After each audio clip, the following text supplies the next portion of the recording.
So hey, everybody from the McDowell sofa in Philadelphia and from the Dallas sunroom with Lynn. Yeah, we have sun today. We have beautiful sun. There's some really pretty dogwoods outside Lynn's window, and I just got back Dogwoods are in bloom. Yeah, running around. Yeah, in time for Easter, right? South Philly, got my car oil changed this morning and got to enjoy some nice cherry blossoms. So we have kind of a long conversation today. Initially, Lynn, so there's two things that Lynn sent my way, and she's like, you'll know what to make about this. And one was a piece of legislation, and one was the opening of a campus in Austin. So Lynn, can you tell me a couple things about the legislation and this campus? Just short, like why you thought I would be interested. Yeah, so the legislation is House Bill 1605 in Texas, and this is for open education resources so that they can steer another contract to Amplify Learning, which is a reading and math software program with Margaret Spellings on the board, who was the former education secretary under Bush. And then the new campus that is opening up that just opened up in Austin by divine appointment. We were in a hotel in Austin and met the guy who's the managing partner of Learn Capital. We didn't know this when we met him until later, that Learn Capital is a major investor in Amplify software. So the campus is, it looks like it's kind of this cool meeting. It's a place for meeting of the minds and to usher in this smart cities and the digital twinning and all the things that we are trying to sound the alarms on. Right. And so they just had like a launch event in Austin, I think it was recently, and you sent me a LinkedIn video, like they had a little, videographer for their launch event. And so we kind of dissected, dug into that. And so you and a colleague were testifying against this bill in Austin recently. Is that correct? Mm-hmm. Yes. Last Tuesday, we went to testify against the bill, and it was like a rare moment for me to just talk about what is going on. Normally you get 3 minutes, and I thought we only got 2. So I stopped my talk and just said, are there any questions? And they actually had questions. And they opened the door for you. Yeah. And I was like, oh, well, I have an opinion about that. And so it was as if their mouths, their tongues were zip tied, and they just let me have the floor. I kept thinking, surely they're going to cut me off. Right. And I never heard a beep or a buzzer or anything. I just kept going and right. And so you got like 20 minutes or so. Like 20 minutes. Finally, I was like, I don't know that I have anything else to say. And I was getting kind of embarrassed because there was a room full of people who were waiting to speak. So I was like, this is not really fair. It's like, anybody else want the mic? So yeah, I had a great opportunity that I seized. My name is Lynn Davenport, and I'm from Dallas. I'm a public school parent, and my kids went through Richardson ISD. I'm here to speak against this bill because the elephant in the room is technology. And I want you to understand that the Commissioner of Education, Mike Morath, is not an educator. He's actually a software entrepreneur. And since he's been in this position since 2016, he's been pushing technology as the solution to the problems in education. And I would argue that those are not solutions. Okay, and I want to talk about open education resources, which is mentioned about 50 times in the bill. So that's that's what they want. That's what he wants. And he wants to push this Amplify technology. So it is a technology bill. And if you look at the Department of Education, it talks about open education resources and what they want. And what they explicitly say is they're using equity as the means to push the open education resources. I call it fakequity because if you look at what children really need, what would be more equitable is to give them teachers, great teachers who are trained and hired with experience. And if they don't have experience, train them, and then use the money that instead of spending on the technology, use the money to pay those teachers to entice them to come back and give them supports, not more technology. If you look at the Department of Education definition of OER, it is to shift the resources from textbooks to digital learning. That is not a solution, okay? I also think that it's important for us to look at the language in the bill about shifting power to the appointed commissioner. We need more power returned to the State Board of Education and then to the local districts, not the Commissioner of Education. This has been a power grab for a number of years, incrementally giving him year over year, session over session, a little more power, a little more power, a little more power, okay? I also want to point out that he has been steering contracts through the Texas Education Agency. So I would argue that we need an audit of the TEA. Look at the state auditor's report from 2018 where he steered a data mining contract to SpedX and Tembo. Look at how the Amplify deal went down. This is a crony deal. Somehow, look at all the people in the room who are lobbyists and public-private partnerships and those who are championing this bill. Why do they want this bill? This is a major money and data grab. They're harvesting data through the Texas Education Agency, and no one's watching it. No one. But it was quite interesting because the gentleman who actually introduced the bill, when he was talking to you, he didn't seem to understand that open education resources were technology. Any questions for Ms. Davenport? I do. Yeah. Okay, Representative Buckley. Just where specifically in the bill basically references the purchasing of technology. I mean, when I think of technology, I think of iPads and Chromebooks and things like that. So where is that in the bill? Well, it talks about data-based, evidence-based. They're going to draw that data from the technology. Because Amplify is a technology. It's technology. Well, it's a software program. They steered a $50 million contract to Amplify during the pandemic under emergency powers. So it is technology. If you weren't explained that, then I apologize for you not knowing that. But whatever they told you, it's not textbooks. It's technology. Now, is accessing curriculum or instructional materials online and printing them out and putting in a booklet, is that technology? Well, is that? No, but look, that's not how it works. So we're one-to-one devices exactly in our districts. Well, why would you want to print? Then go back to textbooks if you're printing a bunch of materials from online. This bill allows for that. Can you say something about that exchange? Because I found that, I didn't realize when I was listening to it that this was actually the person who introduced the bill. Right.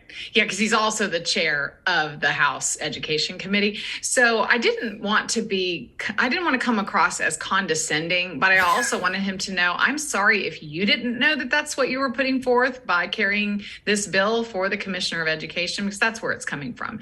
There's no science of reading.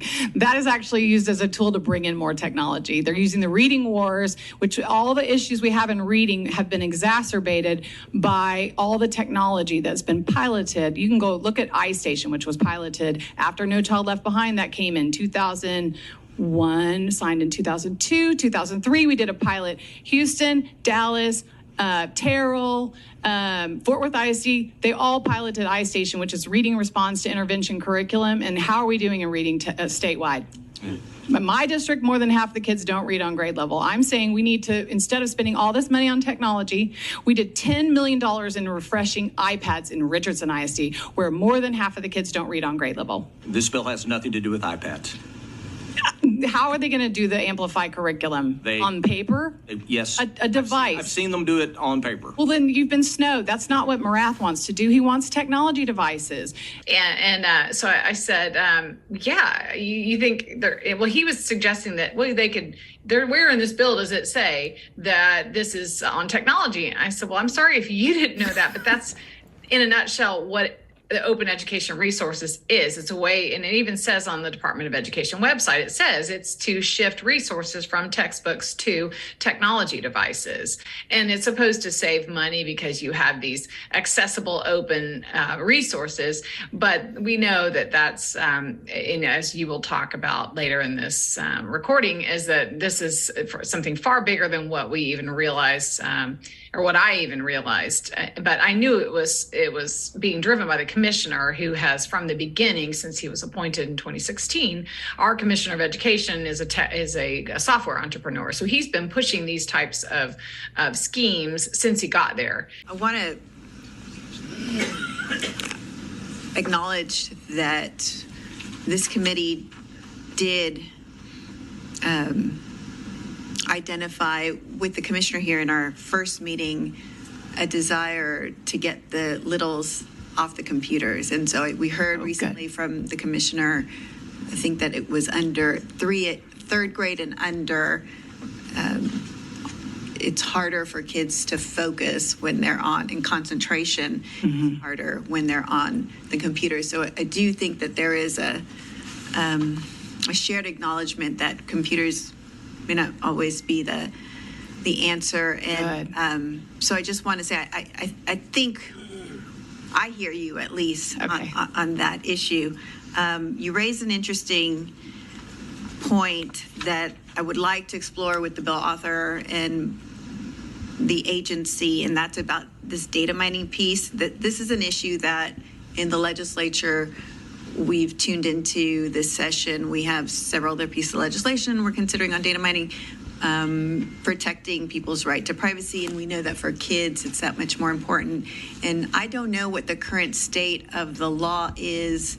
No teeth. There's a lot of there are laws, FERPA laws, and SIPA and all those, but there's no teeth. And so the commissioner was able to. They're harvesting. I know that Texas has mined more student data than any other state, and education is the most data mineable industry. So Texas is a huge target, and that's why Texas 2036 is so deeply involved. So they want access to the data, and the earlier they can get that, then they can track the kids womb to tomb from pre-K through the workforce and do these longitudinal systems. You also will notice the commissioner uses the term interoperability. They really want to be able to connect all of that data together. And that would be, like I said, womb to tomb. They call it pre-K to gray. You'll hear the Commit Partnership talk about that. It's all about accessing children. The earlier they can do that, and if they can get more teachers on the devices and students on the devices, then you can reduce everybody to data points. And they talk about outcomes. I say we should focus more on inputs, because to sound gimmicky, but really it's all about their incomes. There are so many people that are feeding off the education system. It's not going to the teachers and to the students. It's really going to the public-private partnerships, the lobbyists, the technology companies, the vendors. That's well. So and I hear you, and we need to be always aware and on the alert for ensuring that the solutions to our problems are not vendor driven. I hear you with that. I think though, on the data mining piece, I would like to meet with the agency and figure out what protections are there for parents. That would be great. That's an important thing to consider as we move forward. Yeah, because they've taken 16 million student academic records, and they're using machine learning, AI, and predictive analytics. And I found that through a DataKind article talking about the Commit Partnership, the TEA, and Microsoft Azure, and forget the other one, but yeah, they're doing it, but no one's watching it. That's the problem. I mean, he has carte blanche because both parties cover for him, and we need somebody to call it out. We need an audit. Can we get that? And so the chair probably was sold on something. His wife is a high-ranking employee of a district in Texas, Killeen ISD. So he's, and he came from a school board. So and she's a PhD in education, I think. Yeah. He knows a lot, but and he was on a school board, correct? Wasn't exactly. Yes, he was on a school board, and she's a curriculum director of some sort, a chief learning officer, I believe. And so there, he's no dummy, but yet he wasn't looking at it like this. And I give him, I'll give him a pass on that. But, when he's arguing with me, I'm like, I'm sorry that you didn't know that and you were snowed, but this is what it really is. And we are vehemently opposed to this because this is only going to increase the use of technology in all grades. Yeah. More than half do not read on grade level. We have high poverty, high needs, a lot of Title I schools, yes. And you don't see the need for this bill then, do I? Right. So I think that it's taking a legitimate problem. We do have learning loss, but the learning loss was happening before the pandemic. So it takes a legitimate problem and gives a counterfeit solution. So like in my district, when we shifted away from academics into all these digital devices, and when we shifted away from academics to more social and emotional learning, that's when we saw the continuous nosedive in our performance, and also when we piloted iStation. And so all these devices, parents buy them, right? The school district provides it through bond debt and other means. Do you have any suggestions about how to fix it? Yeah, so I think that we need to get the devices out. We actually have a bill, drawing a blank on the name, but there is, the number. There are two bills that are to get rid of the technology in the schools, and we could use the money to actually pay the teachers and then bring in the time-tested curriculum that would actually get them reading on grade level and math that's age appropriate. Your solution is to take technology out of it. Yeah, so like my youngest, who when he was in third grade, we pulled him out of the public school for 2 years to remediate him because everything was focused on the STAR test. And when we did that, I sent him to a no-tech private school for 2 years, had him remediated, 10, 11 kids in the classroom, and then he went back to the public school. So if you look at their curriculum, it's a 50-year-old curriculum. It doesn't change every 2 years from some new strategy, new progressive or new experimental strategy, and it works. And they don't have to change it every year and keep retraining, continuous improvement with the teachers. They just stick with the time-tested model, and then they feed into the public schools in junior high and high school, and then they do very well. They go to the top of the class. So I would argue, like with Houston ISD, I think that taking over the district is not going to do a darn bit of good. Look at other states where they're taking over the districts through corporate control. Doesn't move the needle. What we need to do is return to the time-tested models. I know that's a big ask, but we could do it. Well, I disagree with you first about Morath. I think he's been the kind of commissioner that we needed in the state. Well, his spending's gone up 37% since he's been in the appointed position since 2016, and hires have gone up 31%, but academic performance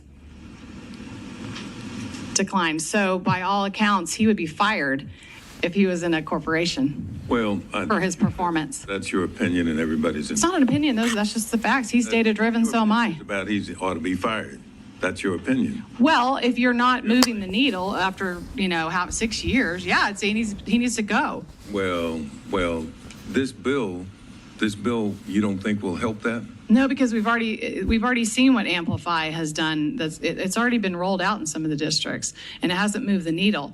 I can promise you, I'll come here in 5 years or 2 years or 1 year and be like, hey, remember when I told you that Amplify wasn't going to work? So how did you learn to read? Your statement to this committee is that you disagree with everything in the bill, but you recognize that there's a problem. And your solution, go back to some time in the past when you think it did work. Yeah. Okay, thank you, Madam Chair. And this is happening against the backdrop of like the school choice wars, correct, too? Like, so what's bubbling up in Texas right now is you've got the school choice back and forth going on, and that's a big drama, right? With like the t-shirts and the slogans and the tote bags and the banners. And then, so you've got two sides. Students, not systems. That's the slogan. A lot of gimmickry. But I want to also say about the open education resources is they're trying to appeal to the teachers. They'll say, oh, well, we did this task force and said that the teachers they don't have enough time to write these lessons. And so we're going to do that for them, which means turnkey scripted lessons. That's actually the part of teaching that they do want to do. What they want them to do is eliminate all the other nonsense they have to do so they can do what they were called to do, because teaching is a calling after all. And so they're also using legitimate problems such as the supposed learning loss that happened during the pandemic. They use a legit issue and bring in the counterfeit solution. Exactly. I mean, and the thing is, so what I was so again, against the backdrop of the school choice narrative, I mean, this discussion, the 2 point of Learn Capital and the House Bill, what is 1605? 1605.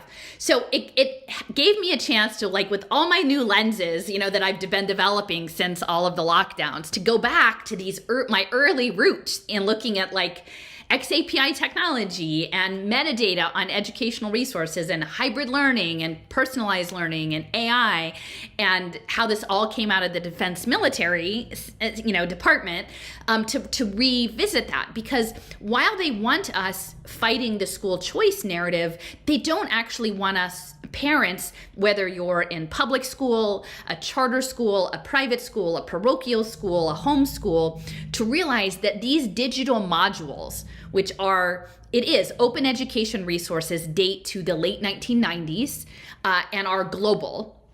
This isn't anything that just showed up, right? And it definitely aligns with the Mark Andreessen purview that the only equity will be in the metaverse. Right. And equity is the first thing listed on the Department of Education website as the first bullet in why we need to have open education resources. Right. And, you know, and while we're fighting these culture wars, which is interesting because another bill that was happening simultaneously, you had all these people flooding there going to the noise, and the noise is the book battle. Oh. Right. Well, you know how you can fix the book battle is we just don't have books anymore. That's what I'm saying. I'm like, that issue gets solved because they won't let us have bad books or good books. Right. Or, no books. You know, nothing but a digital medium that tracks how you engage with it, which is really central, because how you engage with media, which, you know, what did he say? Something like, oh, well, this is just information that you can print out like a worksheet. Like, yeah, I mean, that was so ridiculous. Right, okay. They're going to print it and staple it together and send home worksheets. And, well, then maybe we should just have a book if we're going to be printing all this. But that doesn't get the digital twinning metadata, right? Because they want to know if you have, you know, a regular book, you know, and you open it and you read, like, I have a whole stack of books going, and they're not at all, but they know what day did you open it? How long did you spend with it?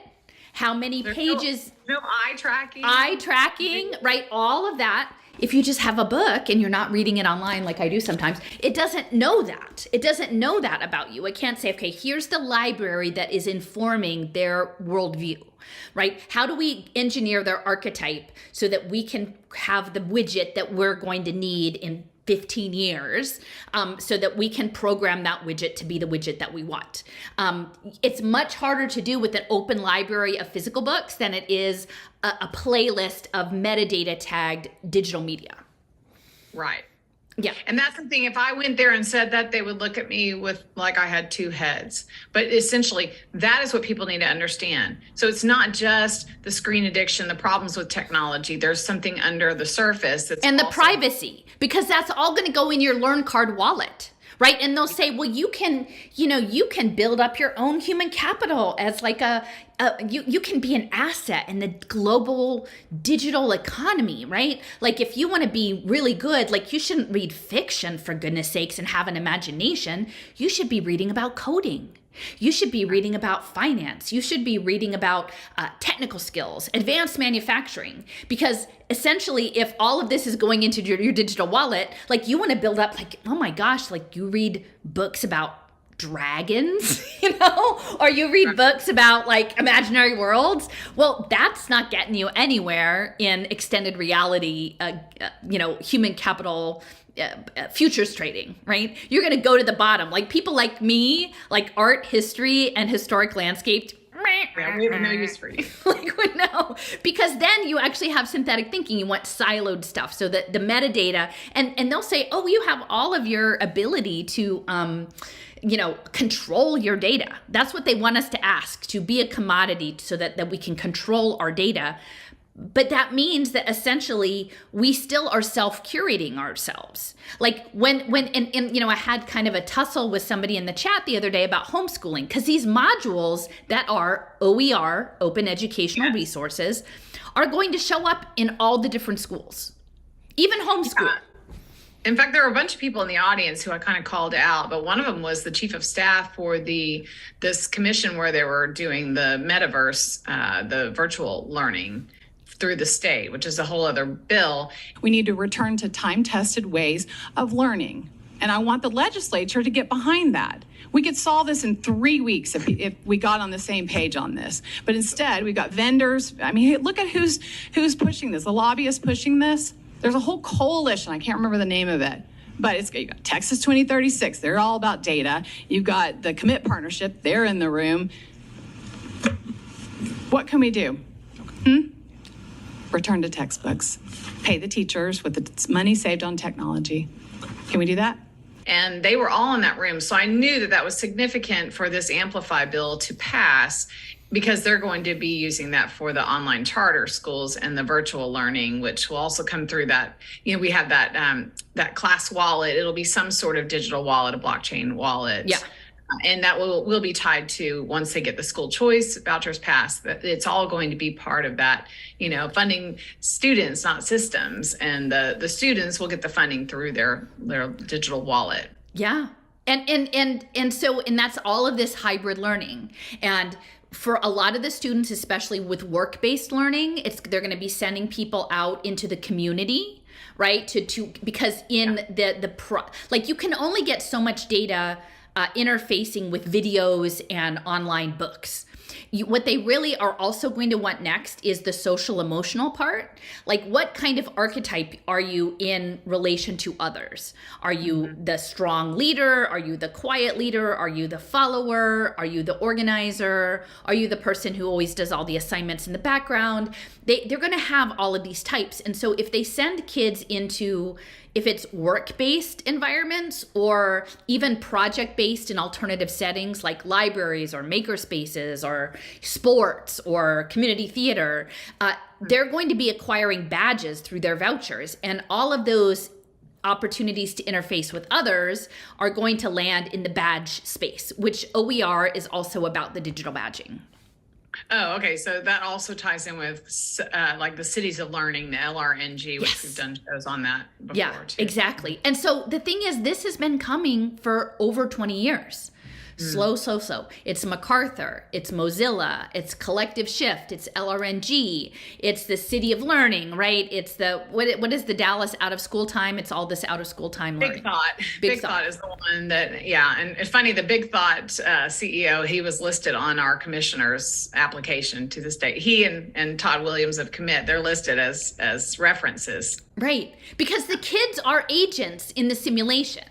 Right? And they want to start molding the agent, and then they'll do things to the agent, like they will put the agent in certain situations that they will react.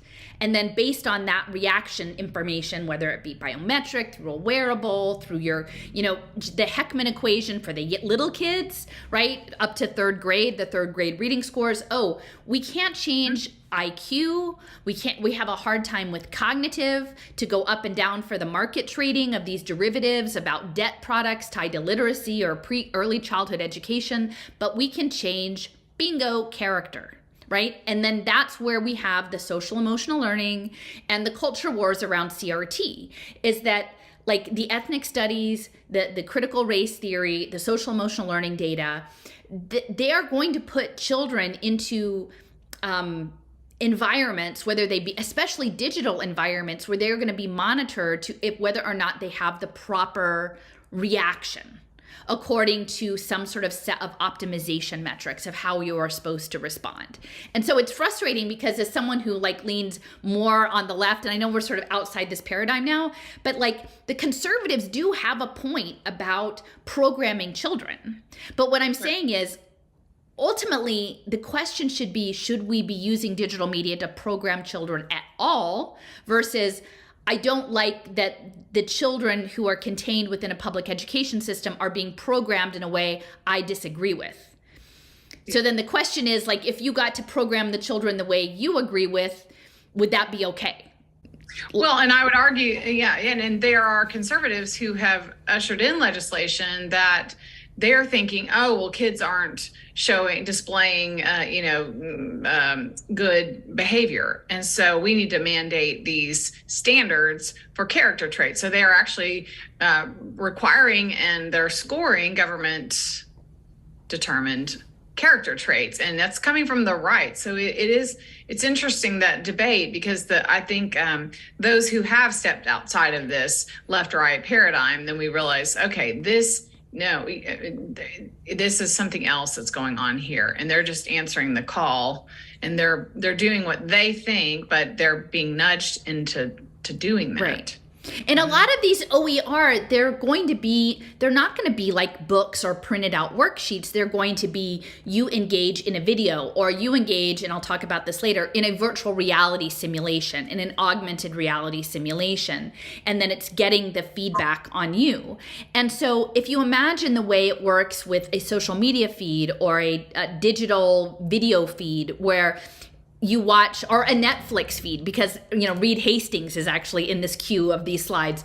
If it's like you get to the end and they say, oh, if you like this, you'll like this next. And so so it anticipates and has the algorithms that will determine what you might like based on your previous. And AR and VR, that's a big piece of this Amplify software and of open education resources. Yeah, exactly. Absolutely. And so all of this is happening in the legislative sessions, and then having Learn Capital show up on the scene and launch, having this launch event, which, I pulled some slides, but very well connected people, even beyond Amplify, looking in the space. Lots of the video, lots of virtual reality being programmed, lots of neurotechnology, getting your brain waves monitored and optimizing your brain, right? Because there is like a medicalization of children. A lot of wearables. Mm-hmm. A medicalization of children in schools, which is something that conservatives have been concerned about for a long time. Again, I think their framing is incomplete because they're not identifying that in addition to the optimization to some metric we may not understand, that it's actually going to be a global betting market, which is conveniently, sort of left off the table. But these technologies of here, put on our EEG headset and we'll monitor your brain to condition you into a certain role in the game. That is just right out in the open in this video. Well, I want to say something on that, because that may sound crazy to people watching a global betting market. What are you talking about? But if you look at who partnered with the commissioner, with Mike Morath in Dallas to take over the school board, that was John Arnold, and he funded the mayoral takeover. It failed, but then now that same guy, Morath, is in the head spot at the TEA. So, and then Arnold, so a guy who worked for him now works for a billionaire in Houston, and they put together a coalition to get this bill passed. They've hired a lobbyist, and they have a PAC, and they've got all these different groups, which you've got screenshots that you'll show in your slides later, but it's not. And so when you think about where John Arnold made his money, billionaire John Energy Arnold, futures, and so they were trading on energy futures, and scamming the game. I mean, they were literally manipulating the game to maximize their profit at public expense. So it's not a far stretch to think that they are gambling, that the whole reason why they're so invested in this with the children is because they will be gambling on the futures, and this is a game. It is a game. Well, and I'm, I'd love to have like a longer conversation about some of it, because I've talked with some people recently, and I remember hitting a wall when I started mapping the education stuff and thinking, wow, there are hundreds, if not thousands, of these organizations. And then how am I ever going to wrap my arms around what this is? Like, it just felt overwhelming. Yes. And then eventually I understood enough to be able to, instead of feeling like I had to know all the things, that I could understand the structure of them. And so when something new came into my field of view, I understood where to plug it in. And sometimes it was just a straight off, oh, this is where it belongs. And then sometimes it will be different enough that I would say, oh, there's another storyline here. there's like a kernel of something that I haven't incorporated yet into how I think about it. So let me look a little bit more into what that thing is. And it wouldn't necessarily overturn all of it. Like, I think the biggest thing, and since we've been collaborating, since all this time, is that like getting out of the, here, let me hand you a box and a role to exist in. Like, oh, you're from this geography and this, economic class and this educational background. Therefore, you're in this box. And so, we'll give you a little room to move in this box, but you've got to stay in this box. And then once you decide, like, I remember being in Tulsa and the tiny group of people who were attending my talk. And there was someone who was from a very different box in the audience, but was with me. Like, understood. And it was at that point, I was like, wow, the archetype that you represent is a group that has been told to me as someone who would be opposite everything I care about. And you're not, actually. So maybe this idea of these boxes is not helpful. And that there are people who have good hearts and good intentions in all of the boxes. Yeah. And then our challenge is to invite or create conditions that allow people to step out of those boxes into some other greater awareness and standing to be able to speak the truth of what this thing is. Yeah, and there are people who I'm starting to see kind of come out of those boxes and reach out to me in different areas than I've seen in the past. So that's good, because then then those connections that we're making are, it's way more, impact. I hate to use their words. It's made, and I hate to use powerful either, because they're transformative. That's a bad one too. I mean, it's a heartfelt change. Like, I think that, these are important connections that we're making, because there are more people who are waking up to, okay, there's something else going on here. And so they're reaching out, and so that's good. So that means the message is reaching different people than it was reaching in the past. I called it Texas OER for the Open Educational Resources, Building Digital Twins for a Global Gig Economy. And this is the thing, because Dallas, is front and center with the digital twinning, and a lot of it has to do with the sensor networks. And you guys are home to AT&T, correct? Is AT&T based in Dallas? Yes. Yeah. And AT&T has been central, the telecoms, in the digital education space for a long time. And so, one of the hot button issues for border states has been around immigration and around economic impacts for immigration. And so one of the things I've talked with you about a little bit in the past is this idea of that we don't understand. In fact, I was just having an exchange with someone else who kept saying border, border, border. And I'm like, well, in Web3, in the extended multiverse, what we currently understand as a physical border is going to be very different. And so in some ways, there will be no borders in the metaverse, in extended reality.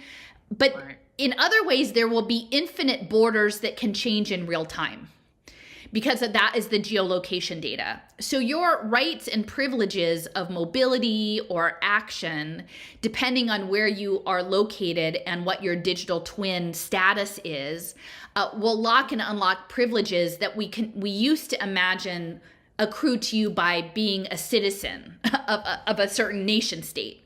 Now, I'm not going to say this is going to happen overnight, but I think if the trajectory continues within our lifetime, and definitely for the generation following behind or the next, that is the ultimate goal, is a global program. But the global program, as we will see, is emerging from all of the countries. And in many ways, the United States has a leading role in that. So the idea of protecting jobs or protecting wages in the global metaverse, in a world where people go to work in virtual reality headsets and haptic robotics, this narrative that's been spun around build the wall is completely incongruous with the future that is underway. And that future isn't being really discussed openly at this point. So my positionality as a parent and someone who wants to be a good relative, like after, our time is up, is that we need to imagine a future where all of the young people of the world, not just here, but have an opportunity to use their God-given gifts to support themselves and a family if they choose, and to make the world a better place. And that should be something that we should be able to do around the world. And so anyway, so I think this global gig economy is central. And I think it's really important that border states and states that are concerned with the impact of illegal immigration or whatever on the economy understand within that framework is that what is coming, what OER is framing out, Open Education Resources, is going to be skills-based workforce training that will be a betting market on human capital initially, and that will ultimately lead to AI using blockchain wallets to assign TaskRabbit labor with no labor protection and no stability for anybody's children anywhere in the world, because it will be a race to the bottom around wages. Agreed. Yeah. Does that make sense? Absolutely. And it's all built on your digital twin, and your digital twin is made up of data interactions, metadata, that is in large part built on how you are, quote unquote, seen and measured in sensor networks, whether that's in the built environment of a smart city, or whether that is how you interface with medical wearable technology, or whether that is how you engage with online digital content in terms of your psyche and your response. That all of that is your twin, and the ultimate plan is global gig work, and then eventually a large coordinating mechanism. My sense of it now is that they're looking at the creation of this omega point, that the singularity actually may not be so much about sentient AI as incorporating life on the planet as an organic biohybrid supercomputing organism, which sounds insane, except if you actually go all the way back to Huxley, the OER comes out of UNESCO. UNESCO was founded by Julian Huxley. It was eugenics, and Huxley and Teilhard de Chardin were very close. And Desjardins' idea was that we were emerging, this next spiritual evolutionary layer would be, we would dematerialize into a global thought form.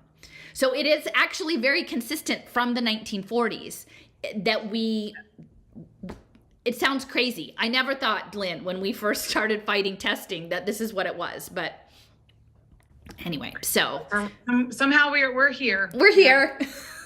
Yeah. So, okay. So it keeps the red meat Republicans distracted with the whole border stuff, because the governor can just show up at the border and do a press conference, and then people go, "Oh, look at, he's fighting that border issue there," but that could have been solved a long time ago. There's no intention of solving it. So what you're talking about is you've got the visual and the physical border that has been thrown around for, build the wall, like you mentioned. And then there are going to be fluid and constantly moving virtual borders. Right. And so, yeah. And the AI, the machine learning and the predictive analytics, which is something that Leo has really been digging into, the risk in the insurance markets and the predictions will lock and unlock opportunities. And the last conversation we had was around this token engineering, the Token Commons Foundation, and Switch, the SWYTCH, from John Clippinger, and how they had relocated to, guess where? Austin, right? They just went to Austin in 2019, and it's running the world on an electrical circuit. So in that way, the energy futures trading, it's quite fascinating, because the energy interests, and I would say whether they be oil or whether they be quote unquote sustainable transition, because they're all in on it. It's not like the big oil companies aren't in on the ESG sustainability transition narrative. They're in on both. Once they can transition to an electrical system, they can manage the switches.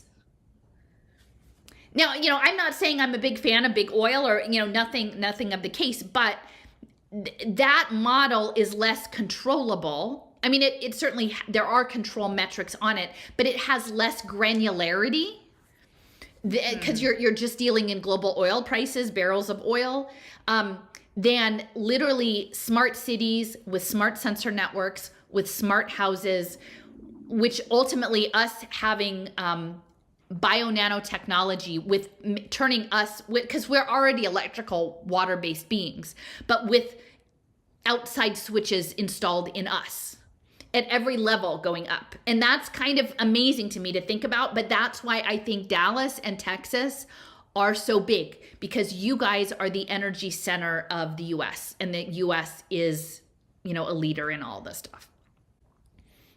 So anyway. All right. Next on. Okay. So we've got, you know, the legislation opens the door. So here we just have the House Bill 1605. It says a bill to be enacted, to be entitled an act relating to instructional material and technology. Okay. So it's technology is right at the beginning. The adoption and revision of Where did you see technology in the bill? The first I think that's the first sentence there. The first sentence there, Mr. Buckley. And not essential knowledge and skills. Okay, so we've got skills, we know, reskilling. That's our standards. TEKS is our standards. Texas Essential Knowledge and Skills is our that's what we call our standards instead of Common Core. Oh, okay, yeah, because that was a whole nother war, right? Oh, we won because we got rid of Common Core. No, you didn't really. So skills of the public school foundation curriculum and creating allotments for the procurement of certain instructional materials under the foundation school program, authorizing a fee. So here's the gate opening. Yeah, and why we know it's Amplify for sure is because they can do a no bid deal since it's already been established through the pandemic under emergency powers. So they steered a $50 million contract then, and so it will just be extended once if this bill passes. Oh, wow. $50 million? 50 million was in 2020, and then there will be more. The fiscal note on this bill, I haven't looked at it, but it's a lot. Wow. And when did that happen? During the lockdowns? During the lockdowns. Mid 2020, like summer, maybe. And so how did that affect districts? Was it at a state level, or did different districts tap into that money for? Yes, they gave them an incentive to use it. So they would pay a stipend to the teachers if they would use Amplify. Mm-hmm. Okay, interesting. So an Amplify is a digital curriculum, and it's also related to testing and tutoring, and it's English and math and science, I think. It's across the board, based in Brooklyn. Yeah, because there's also social studies that was up for discussion last fall. So yeah, it's actually layers and layers of courses or classes. Okay. Or subjects, I should say. Mm-hmm. Well, so on this slide, it's quite a lengthy bill, and we'll share the link to the slide deck, and you can open the legislation and look at it. But all of the yellow there is just like open education resources, open education. This is what Mr. Buckley thought was worksheets. Like, these are just digital worksheets to download, right? Resources, right. Exactly. And so definitely a lot of OER in the bill. I thought it was interesting that it says subchapter B-1, and the strike through is stuff that's removed. And so what was removed was the word state developed. So literally the state of Texas, which is has, not to feed into stereotypes, right? But they're don't tell us what to do. We're doing our own thing. Don't tread on me. Don't take it. We're tough here in Texas. We do our own thing. They've literally taken out the state level oversight of this curriculum and replaced it with open education resources, instructional materials. Yes, and also our commissioner's not elected; he's appointed. So incrementally, they've given him more power through the legislature, bill by bill, and so this is just another example. It'll look like it's giving more power to the state board, which they're elected, but then it just swings back to the commissioner. It's kind of an illusion of shift in the power. Well, anyway. And I'm just I have the profile of Mr. Buckley, who would introduce the bill. He is on the chair of the Public Education Committee. It says that he is serving his third term in the Texas House and represents District 54, which is Bell County, and that's Killeen. A native Texan, he was born there. He got his doctorate in veterinary medicine. I think he has some sort of little ranch thing. His family's been there forever. I think, Lynn, you said the local high school, his grandfather, this football stadium's named after his grandfather. Yep. Yeah. And yeah.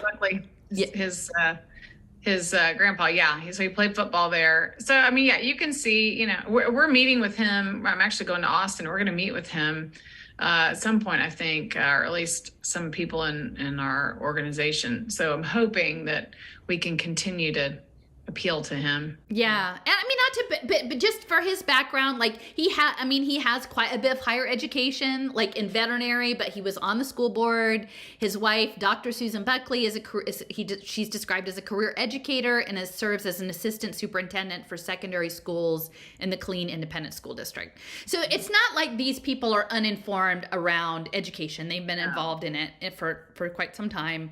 There's just another page, lots more open education resources. It wasn't just a one-off mention in here. It was really literally embedded through.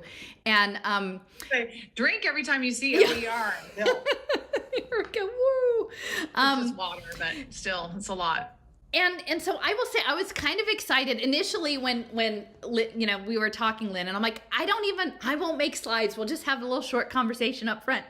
And then, me, I got caught up in like, I don't know, too much, but years ago. I mean, it's all connected, whether they see it or not. They take their piece of it, but there's this whole, it's like Stonehenge, you got to pan out and go, oh, wait, there was more going on there than just the stones. Right. And this is not just Texas. So in fact, I was aware of the open education stuff, I would say back in 2017 or 2018. And I was a woman that I knew who was teaching at the college level in Massachusetts. And she's like, would you please do something on OER? And at the time, I just, we have so many different projects and I hadn't gotten around to it. So I feel like this is this opportunity to like hang it on something tangible. And literally, again, for Texas, you often say the children of Texas are the most data mined kids in the country.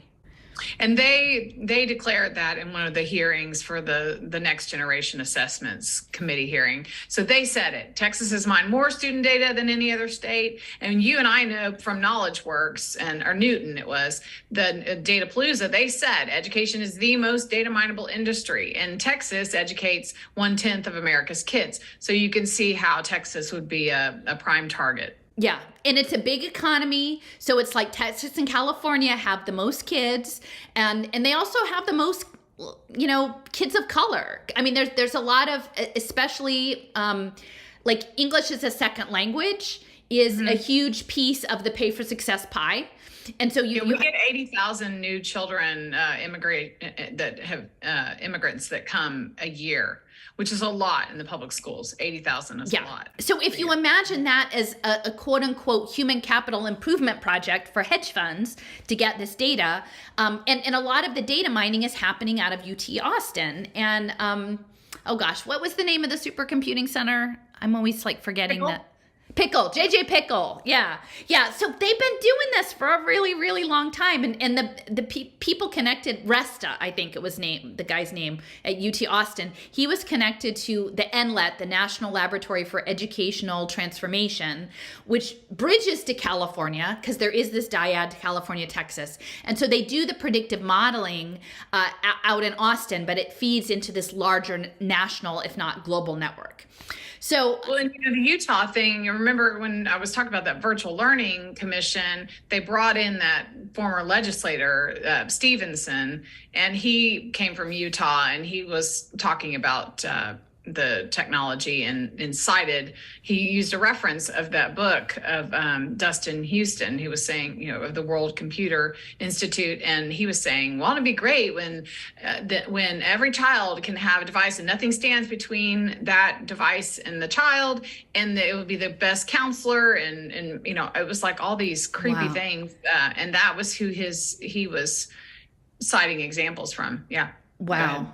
I mean, and that is it. I mean, we are moving. Web3 is a digital layer between each of us, between us and the natural world, between relationships between people.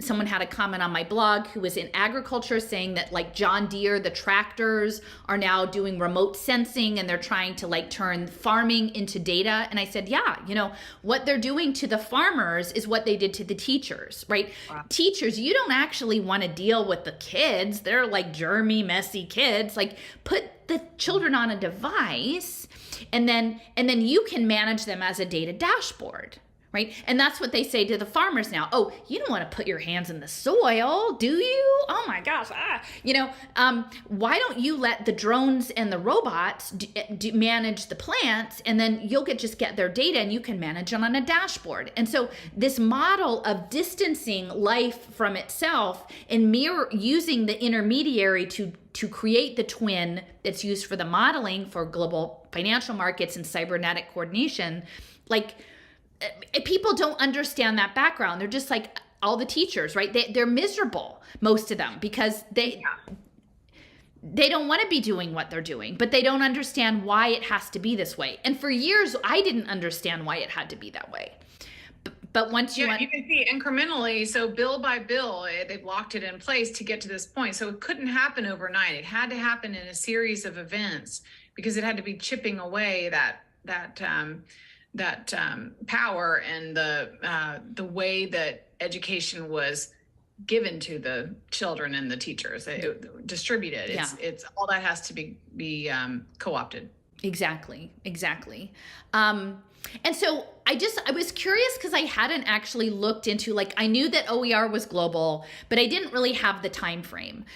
So I had added an entry on Open Education Group into Little Sis, that this was a working group promoting OER that operated out of Brigham Young University. So, we've had a lot of back and forth. So much of this goes back to Utah. There are ties, and of course, Brigham Young is a university affiliated with the Church of Jesus Christ of Latter-day Saints. And just about a year ago, we were, in Provo there at the Mormon Transhumanist Conference. And so there is this thing in the greater Salt Lake City area of data centers, government intelligence, biotechnology, educational technology, and innovative education and digital learning and virtual schools and school choice. So this is all sort of burbling up, and digital identity, because Phil Windley, who was the guy at Brigham, for a long time he was at Brigham Young, and he was a pioneer in the digital identity space. And again, that's your learner wallet, your wallet as an agent in the game. So seeing that this the early bubbling up of this open education group, it came from this guy, David Wiley. It says in 1998, he coined the term open content. So we have to understand the rise of open education within cloud-based computing. Because it's all, imagine an educational system where you've got all of these little modules, all of these little experiences, content floating around in the cloud, and some AI is pulling it down. Like your personalized learning assistant is pulling it down to you out of the cloud in some sort of curated list. That is this blended learning. This couldn't happen in the days where the kids would go to a wired computer lab. Like there wasn't the bandwidth, there wasn't the capacity to have this level of quote unquote personalized learning. But it started this trajectory of the mid-90s forward with cloud computing. Initially, it says in 1994, Wayne Hodgkins coined the term a learning object. And then quickly it spawned standards efforts aimed at detailing metadata, content exchange, and other standards necessary to reuse digital educational content. And this included terms like Ariadne, which is a web, right? A spider web, Ariadne's web. IMS, which is IMS Global, which is the badging. IEEE, which is the Global Electrical Engineers. SCORM, which is the early shareable content object reference module, which is the stuff that you could do on a laptop or a Chromebook. Next is XAPI, which takes it from the Chromebook to wearable technology, phones and tablets. And then I don't know LTSC/LOM. But this idea that the learning objects were tagged. The objects were all tagged. Now they would frame it is that, so the tags, imagine like a hashtag, would enable a teacher to sort through and create a playlist, an instructional playlist for students. It's a way to find content, right? And then maybe assess quality content. Because this is what later on we're going to talk about, Jamie Steyer, the Common Sense Media, that what is good content. But the thing is then the student is tagged, the teacher is tagged. So all of those relationships, the interactions of the tags, create a really robust data layer. So the human race is about to enter a totally data mined existence. Education happens to be, today, the world's most data mineable industry by far. So maybe one day healthcare will be up there when they have little nanobots that are in your bloodstream that are doing real-time analysis. So Newton today gets 5 to 10 million actionable data per student per day. If you tag all of your content and you do it down to the atomic concept level, down to the sentence, down to the clause, you unlock an incredible amount of trapped, hidden data. Everything in education is correlated to everything else. Every single concept is correlated in a predictable way to everything else using psychometrics, right? You do a little bit of work for Newton, and we use just the established science of psychometrics to cascade out hundreds of other data, right? So we can produce incredible quantities of data per user per day. It's really, really hard to get that, okay? For every one of the students, we can figure out within a few hours what they're strong at and what they're weak at the beginning of the course, right? So we can produce a unique syllabus for each student each day, literally unique. There's not enough time in the universe for any two students to have the same syllabus on any one day. So we know you're going to fail. We know it in advance, and we can prevent it in advance. Let's go find a group of people who are psychometrically equivalent to that kid.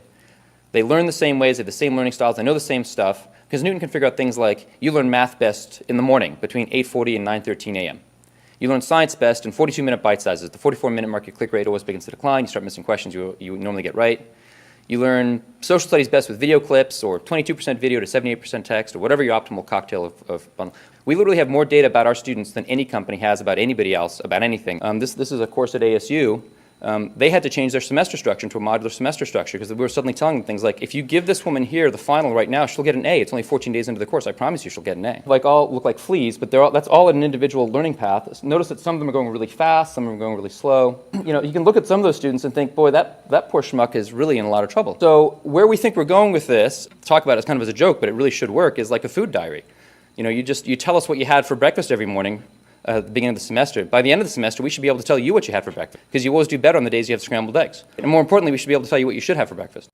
This child, this young adult, has interacted with content that has all of these metadata tags attached. And this is how, and so when they become an agent in the economy, and they either succeed or they don't succeed in acquiring their TaskRabbit gigs, we will be able to determine what was the quality of that content. And that is the interoperability of the blockchain ledger system. That's why we have the clever badges. The students at this age, they are fun to be around. You can introduce any type of subject, topic, and they're just really eager to learn. I usually log them in with their username and password. This is very hard for them because they don't know their letters and they don't know their numbers. How do I expect for them to log in? And typing in their username and password can take between a minute to 5 minutes, just depending on the student. It pretty much all laid back on me for me to log them in. At first, when we met the Clever team and they came and they introduced this new concept, we're crossing our fingers because it's definitely going to change our life and our kids' lives to log into their computers. Clever Badge is a new tool that our TKs are using in the classroom. They get to wear it, and then they get to decorate in the back, and then they scan their barcode and are easily logging into their online learning programs. I feel like this is going to be a time saver for me because I will definitely get to use those extra minutes that I have for intervention programs that I run. Even to help the students go on online learning programs, if they have any questions, I feel like I can easily help them more. When they logged in using their username and password, they weren't really excited about it. Now I feel like I've seen right away that they're so eager and excited to even log in to use their online learning programs. I really want them to enjoy school and think of it as a positive. We want our students to strive and be the best that they can.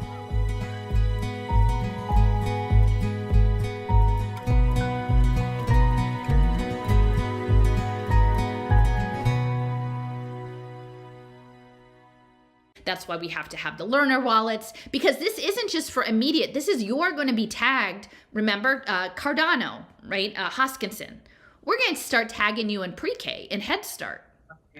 The flagship of which is a deal that we have closed with the Ministry of Education containing 5 million students using a technology called PRISM integrated in the Cardano blockchain. Every one of these students will have a digital ID called a DID. And that DID carries with it metadata that will travel with them throughout their entire academic life, and like those who left Facebook's clutches of the university into the real world, will actually follow them into the economic world. So as they graduate, as they go into the economy, eventually this infrastructure can be used for property, for payments, for voting, and all other manners of their economic life. And what's beautiful about this evergreen deal is it's extensible. Our priorities and goals are directly aligned with the vision and priorities and goals of the Ethiopian government. In a recently published doctrine of Ethiopia 2025, there was a bold vision to digitize the country on 4 pillars, the first of which was a national ID system. It is our belief that the work we have done here with PRISM and Cardano for these 5 million students will inevitably grow to be an inspiration and perhaps the system for 107 million Ethiopians, allowing them for the first time to globalize on equal terms with the United States, the European Union, China, and other modern developed economies. In addition to this system goes far beyond just identity.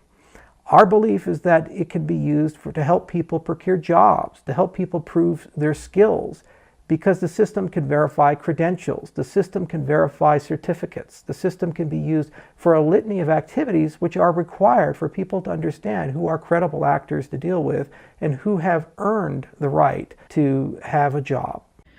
Right. And it's interesting because I was talking to that expert who deals in curriculum review, and she had mentioned the geotagging of the TEKS, which are the standards. And I'd never thought of it in those terms, but it ties in with what you're talking about, because the teachers, the students, the standards, everything has a geotag on it, and they'll know if they've touched that or been exposed to it, and that they would have achieved that certain competency and right. received that badge. Mm-hmm. And so you can see how the digital media education, the competency-based modules, and the badges, and then the engineered workforce requirements, and then the bets on human capital, again, as a lifelong learner, because you're never outside of this thing. The plan is that we never get outside, right? Womb to tomb, cradle to grave, strive together. Strive together, right? Yeah. We're all striving. We're never getting anywhere, but we're just... You have to commit. You have to commit to strive together. We're committed. With an exclamation point, you have no choice. Right. Yeah. We've been committed to a path. Like it or not. Yeah. Yeah. I mean, it's kind of wild when you think about it. But like, these are all things, I've recorded a conversation before about this idea of the elephant, right? And so for, 5 to 7 years, I was grabbing onto the back leg of the elephant, which is the education. Like, we were both there, and we were like, oh, here's some stuff, and here's some stuff. And we kind of got to know that leg really, really well. But it wasn't until the lockdowns that we're like, oh, the other leg is the health system. Oh, the other leg is the financial system. Oh, the other leg is mental health and consciousness and psychological stuff. Oh, like... And then we're like, oh, wow, this is the ant computer, right? But it could be something else. Like, for now, I think it's the ant computer. I don't know. Like, maybe we stick our fingers up the trunk of the thing and go, oh, it's something entirely unexpected than the ant computer. But so it came from, learning objects, then David Wiley, who was the guy connected in Utah to Brigham Young, then Creative Commons. So again, all of this is open. It all has to be open. Now, I don't know how this is going to work with Amplify, because Amplify isn't free. Amplify is still about making money. Eventually, they're going to want it to all be free and interoperable, because they want the maximum access to the data flow. But Amplify is clearly in some in-between phase. That's exactly right. I think it's just like Uber. It doesn't really matter. It may start out being about the money, but then it moves into something else. And it doesn't matter that they're not financially sound. I mean, the investors know something. Yeah. And then it went on to MIT. So in 2001, all of the MOOCs, right? All of this idea of the massively open online coursework, MIT was the first. Well, what else do we know about MIT, right? I mean, MIT was the leader in the digital currency movement. MIT is working on spatial computing. MIT is working on social robotics. MIT is working on narratives and the Media Lab in particular. Lego robotics. All of this idea that you can. It is foundationally a military program like MIT. So it's embedded in that. And then in 2002, UNESCO held a forum comprised of some of the many people who wish to develop a universal resource for the whole of humanity. Yeah, and that word universal keeps coming up, and you'd mentioned the school choice debate. They're talking about universal school vouchers. UNESCO and this guy is tied to UNESCO, who's kind of the poster child of fund students, not systems, and Corey DeAngelis, and they're parading him all around Texas. He's moved to San Antonio, and he's their boy. He's tied to Betsy DeVos and her group, the former Secretary of Education under Trump, but it is interesting they keep using that universal education school choice, and then this is the universal education resources, and I do believe those will intersect, and that it will, much like UBI, which is the universal basic income, this will all be part of we will hold value as just being alive, and just for being, we're going to get these digital tokens and digital currency for our value and what we accomplish or what we do, our competencies that we the learning economy. The learning economy. The learning on distributed ledger technology in a sensor network. Yes. Which is why, again, I keep hammering home Web3, Web3, Web3. It's all integrated. And I would say, and I would be interested in people who maybe are more operating out of the health space or the mental health space or the housing space. These same principles are happening in all of these other areas. And so, and that's what I think we were able to do, is to use our perspective, being really self-taught experts in the education field, and then being able to look across in a broad view, because it's essentially they want to mine all of natural life for their simulation technologies. So yeah, and I will just say, so this timeline, David Wiley, he was at the time the head of the Utah State University Center for Open and Sustainable Learning. And so we're going to talk about this a little bit later, but the UNESCO link and the sustainability link is that all of this is going to feed into UN SDG 4, which is education.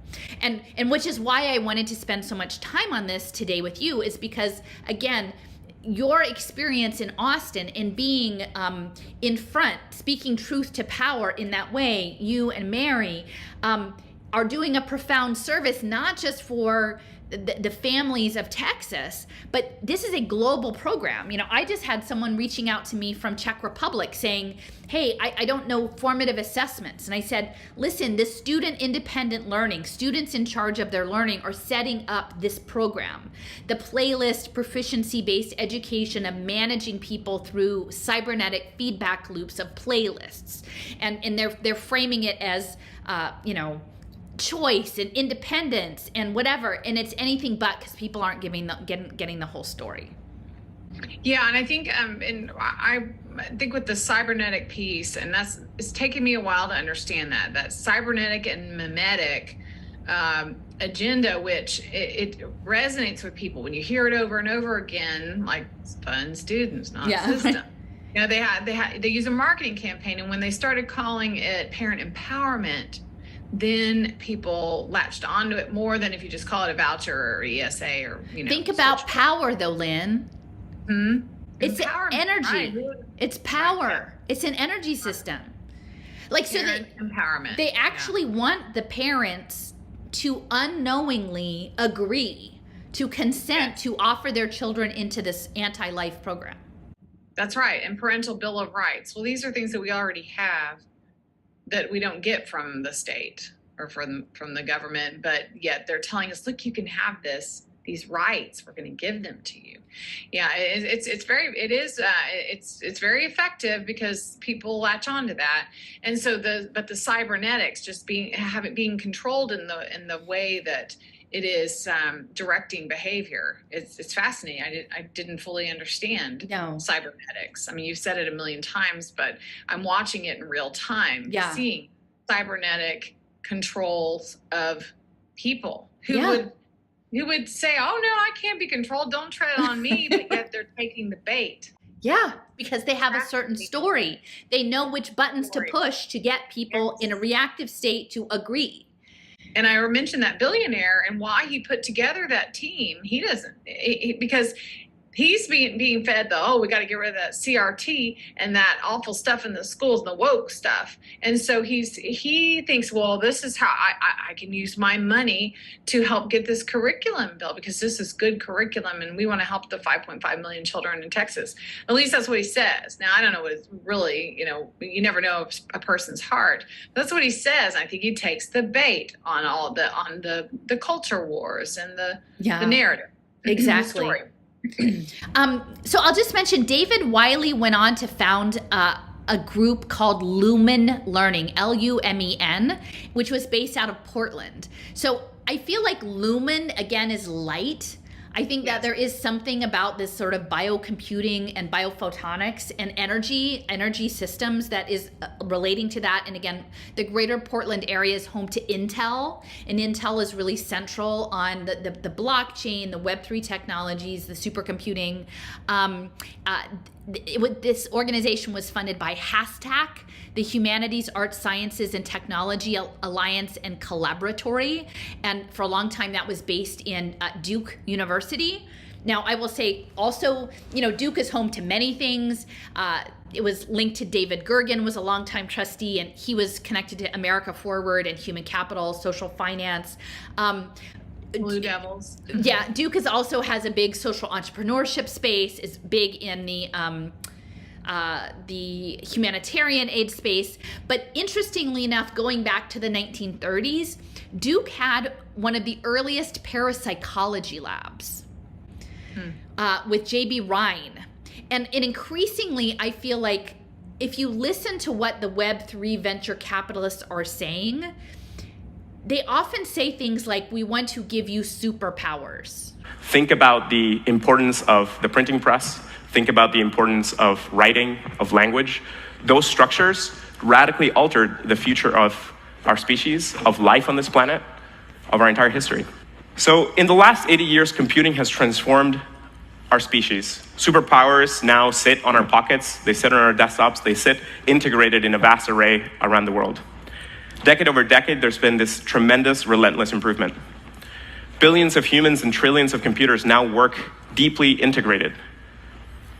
Most human activity in some way is mediated by the internet and these superpowers in our pockets. The internet is constantly granting us new superpowers. And the key piece of that is that it's an open and permissionless network where any human, any group can get together, create, envision, and foresee a superpower, translate that into some code, ship it out to everyone else in the world, and the entire species patches up and upgrades. It's an amazing, amazing invention. And a lot of the benefits that we see today in the last 20 years are thanks to this open, permissionless network. We want people to have to empower you with AI, to expand your capabilities. And I do think that some of this stuff is about using digital technologies to enhance our sensory apparatus beyond a normal human scope. Human flourishing. Evan Baer, the Learn Capital guy, talks about human flourishing, and at times it sounds like what we heard at the Mormon Transhumanism Conference, and that synthetic biology is man has reached its limit and potential, so now we need to go beyond that, and we can do that through some sort of collective brain or consciousness or, like you said, sensory. Like, it's tapping into something that they must know there is an ability there. Yeah. And I mean, I think we have it innately, like this idea of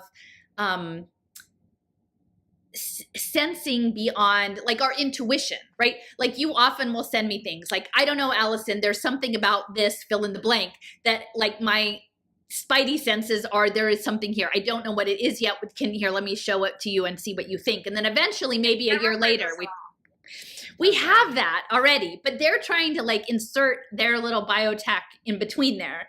So I think Lumen is important. The hashtag, which is the badges, Gates is in there, no surprise, but Hewlett Packard is a major funder. And I'm going to be talking about that later, because in all of these, you have the people that, like the influencers, the people you're supposed to focus on.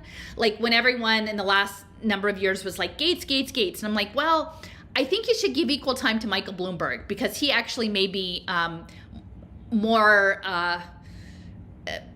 deeply embedded in influencing this. I think you're supposed to look at Bill Gates so you don't look at Michael Bloomberg.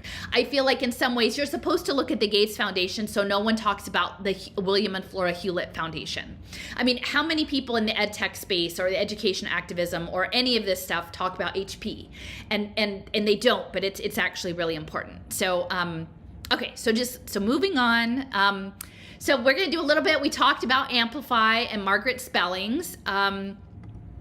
Maybe you could you give me a few thoughts about Margaret and why she's important to Texas? Well, she just keeps getting put in my path, and I mean, she looks like a nice little librarian lady there in the picture. Came in the vote, and I was working at the polls, and I knew her voice before she even gave me her. Anyway, so she was pegged by George Bush to be his education secretary, so George W. Bush.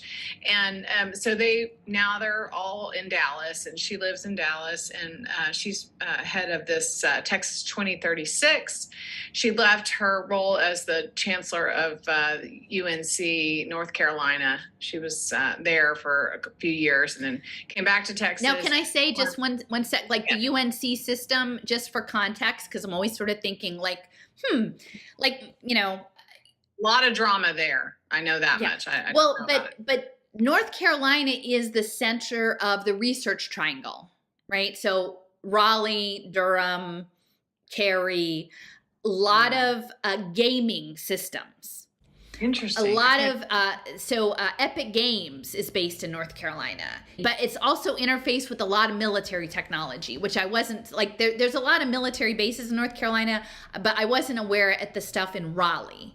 So it's kind of like I never really understood what Texas was about till I started looking a little bit closer. Like the technology, it never jumped out at me like, oh, Texas is oil. Oh no, Texas is technology, right? So the same thing with the UNC system. I think it has to be understood within the role of the research triangle in emerging tech, and especially with respect to gamification. Okay, that's important, because that is a huge piece of the technology in Texas is gamification of education, and Amplify has components of that. So Margaret Spellings and Tom Luce, they run this Texas 2036, and they poll people, and it's to nudge us in whatever direction. They influence policy, and they write op-eds across Texas, consistently in favor of certain reforms for education. They're tapping into the water and talking about water and sounding the alarms. It's interesting. We have a big water thing in Philadelphia. I don't know if you heard. Like, I'm always, my friend Steffer, she's always very good at like looking at like simulations and stories being put in the news. So supposedly some chemical leak in the Delaware River upriver from Philadelphia. So we're not supposed to drink the water starting like, I don't know, sometime today. But it's all in the news. I have people all over like, are you okay? Like, I mean, we build some but it feels like a simulation modeling. Like why is this in the news the way it is? And I think it's interesting. There is something very significant about water. I haven't figured that out yet. We're also doing new water infrastructure in Philadelphia too. So I think programmable water is probably part of it, but and water farms and yes, there's definitely, and then with the Texas-Israel alliance, I know there's a big piece of Texas and Israel and water, which I don't know. There's a lot with nanotechnology and water purification in Israel with the graphene. There's stuff with graphene and water that was, I think, the Negev desert, because it's so dry and arid. So Israel is really at the high leading edge on water technology because of its geology, its geography. Interesting. So so she's everywhere. And now, why 2036? Is there something? The bicentennial, centennial.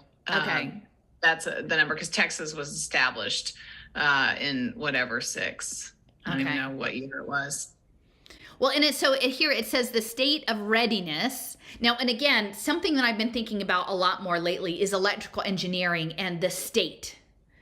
So, I'm not an electrician, but there's something about like the signal and the state, meaning that the energetic state of something, like within an electrical engineering phase. So a state of readiness. The digital networking and the signals, whether the signals are money or badges or votes, you're supposed to send a signal out about what your present state is. And then that's so weird. I'm just having a flashback. We had this cross stitch thing that I think my mom made, and it said Texas is a state of mind. That's a slogan. That's kind of a local slogan. And I never thought about that. Yeah, it's word spells. But I think if you think about state... Margaret spellings. Yes, that is interesting. Oh, I know. Margaret spellings. Oh, coming into do. So our Texas students prepared for life after high school. So this is the setup for human capital investment markets. So can you just say a little bit about, like, I'm sure they're connected to Commit and like the Goldman Sachs, like for people who aren't like up to speed on Todd Williams and Goldman Sachs and stuff. Yeah, and so Todd Williams started a nonprofit. It's called Commit, the Commit Partnership. It's a collective impact, womb to tomb, cradle to career group where he gets all these entities like United Way and partners with Texas 2036, and it's a coalition of all of these and the business community, and they are supposed to be moving to the North Star, they call it, and they get everybody on board talking about the same things: pre-K, getting more kids into pre-K, third grade reading scores, college applying and FAFSA access to get loans. And so he's probably the most powerful man in Texas education, because he helps write the bills. He's kind of the man behind the curtain writing these bills. And so I know we know he's been involved in this HB 1605, as well as other bills and omnibus bills that go through the legislature. And so he is partnering with Texas 2036, and data is a huge piece of what they do. And I know that because they're funded by special interests, they can run analysis of certain things to do with education that maybe the education agency can't afford, like that clip that you took of Tom Luce talking with the president. He was like, no, it wasn't in the billions. It didn't cost us that much, because Morath, the commissioner, was like, how did you get this? I was told it was going to cost, such and such $1 billion. And he was like, well, it didn't start with the B. And so they're able to access and harness a lot of this data that's already out there, piece it together. They're looking for the interoperability. And that's a huge part of what they do. And the thing about the data, too, to point out for people who aren't so familiar, is that Obama gutted FERPA, which is like the Family Education Rights and Privacy Act, right? Like the data, it's like the HIPAA, but for school data, so that anybody that was sort of tasked with being an agent or an extension of the school could get the data. And so now what we've seen through the shift to a community school model is that all sorts of medicalization services are coming into the school. Now, I will say, as a former parent whose child was in a low-income district, like there is great need there. I'm not disputing the fact that there are needs, but they are using children as a captive market now with a lot of digital interventions, right? So we're seeing telemedicine, we're seeing teletherapy. And if you can attach it to a student within an educational context, especially if it's interoperable with their performance data, with their cognitive data, with their social emotional learning data, like that is a tremendous opportunity for investment markets and hedge funds to start betting on children as human capital. So I have like quite a few people reaching out to me, like, what about this telehealth app? What about this mental health treatment app? It's all coming through apps, because they're not going to fund counselors, human counselors, counselors who might sit down and like put their arm around a kid and like listen to the fact that their parents are getting divorced, or, you know, they've had some traumatic experience to try to help them get them situated. Or it's same for a nurse. You know, school nurses were being gutted out of the schools in favor of the you know, I have a friend who was a school nurse, and she said often the children were unsettled. They didn't need to be sent home or medicalized. They just needed a timeout and some support, and that she felt her job was to support the student and get them back into the classroom, because oftentimes they were coming to the nurse's office for some other reason. Now, an app, a medicalization app, is there to data mine the child as much as possible and keep them destabilized and engaged with the app to keep getting the data. So in many respects, it's just a terrible situation, but people can't see it for what it is. So it's really hard. Yeah, and the solution to that is, you know, just midstream for us to give solutions is you just deny all of those apps. You opt out of all those things. You just starve that beast and don't participate. If you don't participate, it makes Swiss cheese out of their plans to access that data. So that's the easiest solution, is just to not participate. Exactly. Well, and then educating people as to what it is, because again, in this homeschool conversation that I was having, like, and I don't fault people for making that choice, especially given the medical requirements and things with schools today. Like I do, but at some point, if we just give up on all the children in public schools, that's a lot of kids. Like they actually need people who are informed advocating on their behalf, right? So if we just simply withdraw and then don't attempt to educate the principals, the teachers, the nurses, the school board members about what is actually happening, then we've left all of these children whose families are often in really dire circumstances, like just to feed them into this beast. And I'm not saying every single person has to do that, but those of us who do know, I do feel like there's an obligation as human beings on behalf of the most vulnerable to speak out rather than just to disappear and to take care of our own, which is a very human inclination. I get that. But sure, first protect your own children, and then of course, I like that. I know that's what you do. That's what I do, and that what Mary and I have been doing is sounding the alarms, because you know, mine aren't victims of this system anymore. Yeah, and so it's not about my children. Now I know what I'm seeing is real. I have to tell people about it. And I know you're doing the same. And we have more and more people doing that, which is good, because yes, it matters. The children who are left behind, if their parents don't know that and the teachers don't know that, and we have the margin and the ability to do that, then we absolutely have to. Yeah. Now, can you tell me a little bit about Margaret and George Bush, because I think the context of like what Bush did in the education space in terms of setting up the standards, because, you know, I came into this fighting the standardized testing. Like that was my entry point, not knowing that what actually standardized testing would lead us down the road into something much, much bigger. Yeah, well, my friend Dr. Pat Huff wrote a book on the accountability system and the agenda to control information. What I learned from him is that when No Child Left Behind passed, it was George Bush and Ted Kennedy who got that, and they pulled a guy from Dallas. Bipartisan, right? This is like because Clinton signed Goals 2000. Right. And so so they also pulled a lawyer from the Dallas ISD school board, Sandy Kress, and they had him help with getting it passed and going around the state. And Margaret Spellings did the same. And but that bill set up so where it used to be a child would fail, a student would fail, but then it set up schools to fail.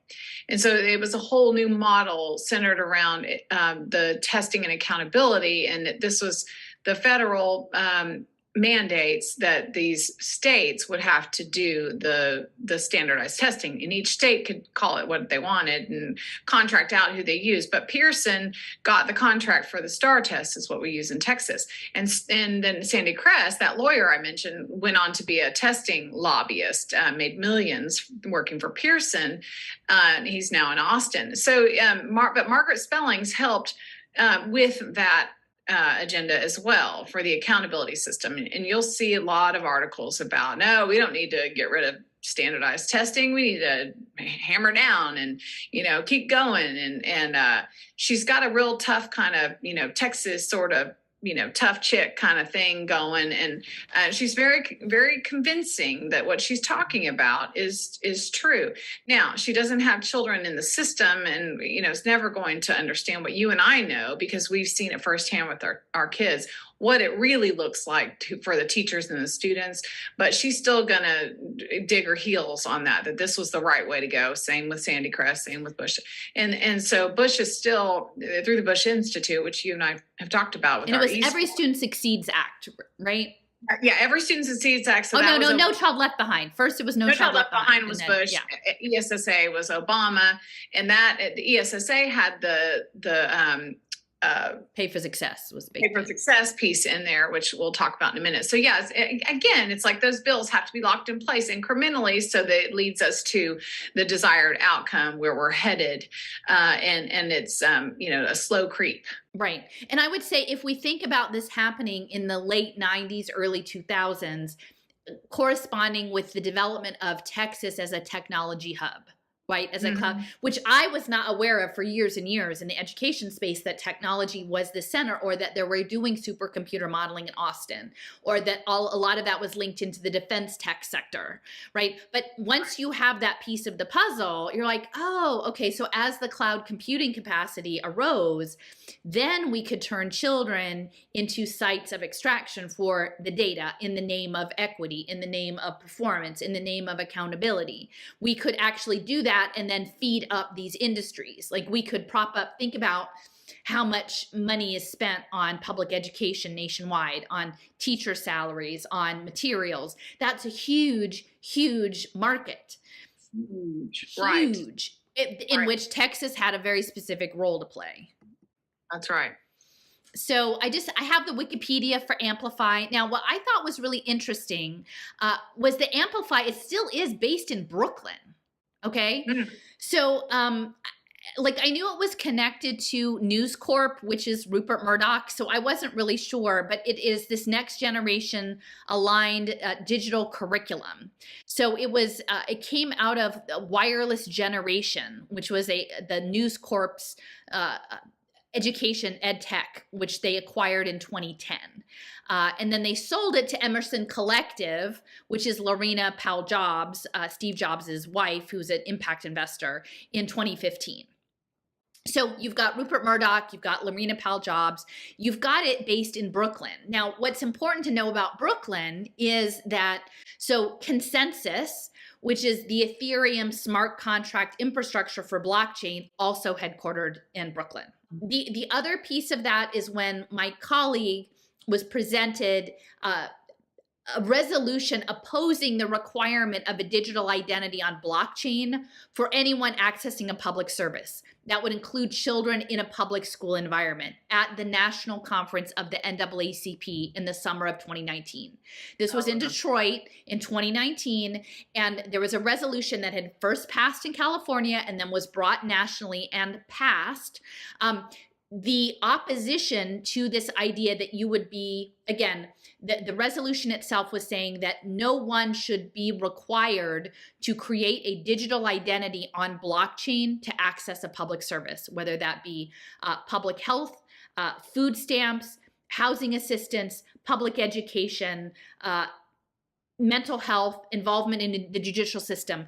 None of those things if you want to have your own digital wallet to hold your crypto, fine. But the government is in no place to require you to create a digital twin of yourself to access a government service. Because we knew what was coming was the use of digital identity as a social impact, that the wallets would be the twins for the betting markets in human capital, right?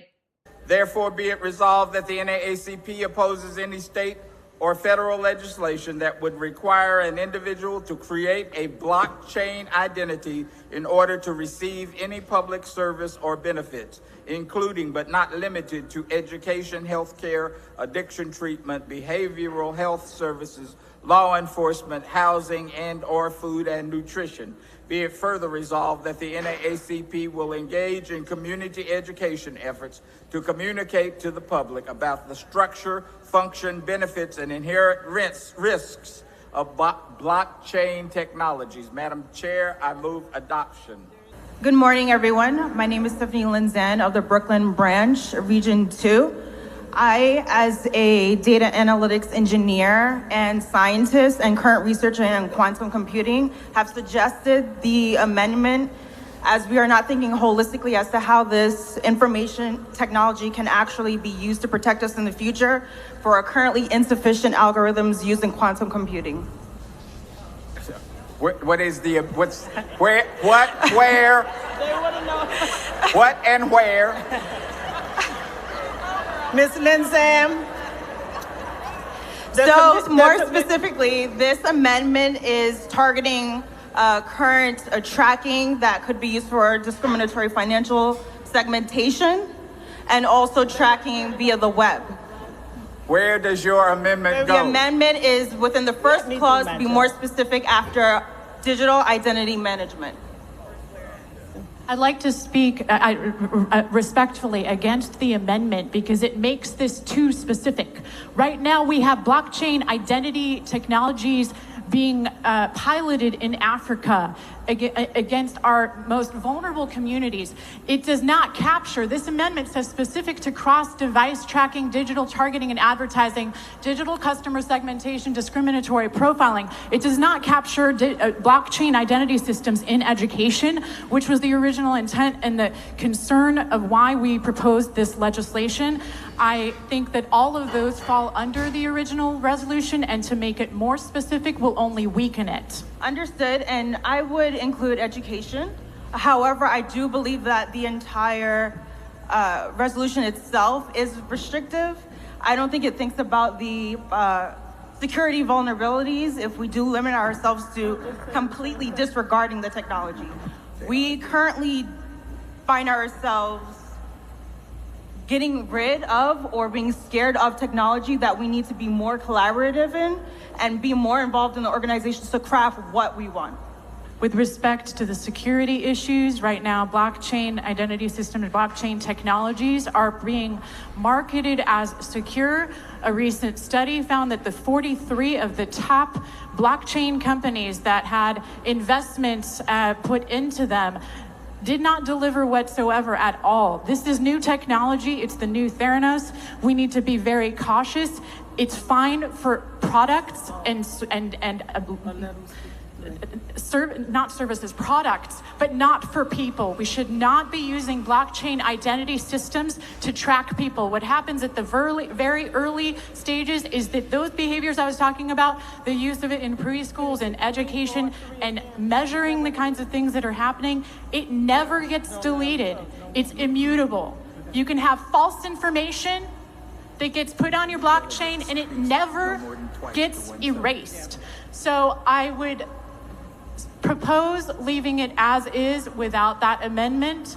I think there might be future resolutions to address ways that it might be beneficial in supply chain and other kind of services, but not for human beings. Thank you. Thank you very much. We've had delegates. Resolution is adopted. So at this point in 2019, very few people understood what that actually meant, what was coming. But there was pretty much unanimous support for that resolution with one exception. And that exception was the chapter of the NAACP based where? Brooklyn. Wow. Right? So that was the one that they didn't want it included for education because they had actually cut a deal at New York State to work with educational technology companies. In this case, it was called Neo World, KNEO World, headed by a Franklin Lieberman to data mine special education students with digital media apps. These were, again, vulnerable populations of students. And during the lockdowns, all these Chromebooks were given to deliver this Neo World curriculum, which was a behavior modification curriculum. So you mentioned Reed Hastings and Netflix, and the guy who's now working for Reed Hastings is Richard Nyan-Corey. He's a Teach for America guy, and he was the one that started that data mining that startup where they were taking the IEP data, the special needs kids. It was a data mining scandal in Texas where Morath, the commissioner, got busted for steering a contract to Nye and Corey. And it was a $4.4 million contract and they were selling the private sensitive data of the special needs kids, a similar kind of deal. FedEx, well, it's interesting too on the special education, because going back to the conversation that we were having, and I know this may seem a little bit out there, but like the superpowers is that, like, I've seen in particularly, and I know that this is not necessarily the majority, but high functioning children, like on the autism spectrum, okay, that the Israeli Defense Forces, because all of the people of Israel, the young adults, have to do their military service, and that at that point they get screened for their various qualifications and intelligences. And so they were actually recruiting high functioning autistic students to work in specific, like, satellite assessment, like signals intelligence spaces, because they had good focus and analytic skills. They had a certain kind of brain that fit a certain desirable kind of work framework. And so within the context of special education, I think that there's a lot of discussion now of neurodiversity, right? And I'm not saying that inherently there's anything wrong with that, but I do think that these will be fed into these investment markets, and that there will be screening tools that are looking for certain kinds of minds to do to be involved in certain kinds of work, what exactly the nature of that work is. But I think that they are looking for neurodiverse people. And if you imagine all of that data coming out of Texas, mining that for patterns, right? Maybe they were looking for certain kinds of students that fit a certain kind of profile, right? As a broader analysis. They did that with the Kennedy kids decades ago, and they would identify kids who scored well on their Iowa state test, and then they would come and collect them and fold them into the military and the system. Yeah. So it's not new. I'm not saying it's new, but at scale.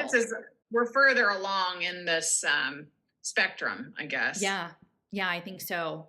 So I'll just move on, but it says here, in November of 2010, a 90% stake in Wireless Generation was purchased by News Corp for $360 million, and they changed the name to Amplify. News Corp invested about $500 million into the company to expand the offerings to devices and digital curriculum, designed to replace hard copy textbooks and decrease price point gap between traditional textbooks and tablet-based education. I mean, that's literally what they're doing. And he acted like I was crazy for saying, where do you see technology in this? Right. And I would say the thing about the tablets as opposed to the Chromebooks or laptops is that the tablets use a different type of technology. The first laptops and Chromebooks would use this SCORM, Shareable Content Object Reference Module. That was the computer interface to track how you engaged with the content on that kind of device. It didn't work on phones, and it didn't work on tablets, and it didn't work on wearables. So what came next, and this was developed by Problem Solutions, originally in Tennessee, and then I think they relocated to Johnstown, Pennsylvania. They're a defense contractor, and all of this was coming out of the military training. They developed XAPI or Tin Can API that would track the metadata across these other devices, including tablets. So we know from our time in the education space, all of the controversies around the tablets and the LA school district in particular. Like, it wasn't a good method of delivering authentic learning, but it was a good way to data mine children and program them. And so that's why they were doing tablets. And I think actually Amplify might have had their own specific kind of tablet at the time. I think that they would want tablets as opposed to Chromebooks or laptops, because they could use the XAPI technology to build up a more robust digital profile of how the children interact with the media. And so this is one that I included. It was from Texas 2036, and it was a media advisory from May of 2021. So we're still in lockdown mode, right, at this point. And it is a virtual town hall, again, get more data, a Texas town hall hosted by Margaret on U.S. tech policy. And who was she hosting it with? Well, Deval Patrick, the former governor of Massachusetts, and James Steyer of Common Sense Media. Okay.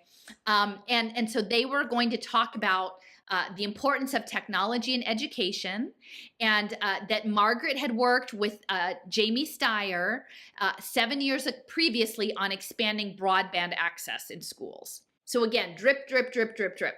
The broadband was first before wireless. They had to get the wired, and then they could get the wireless.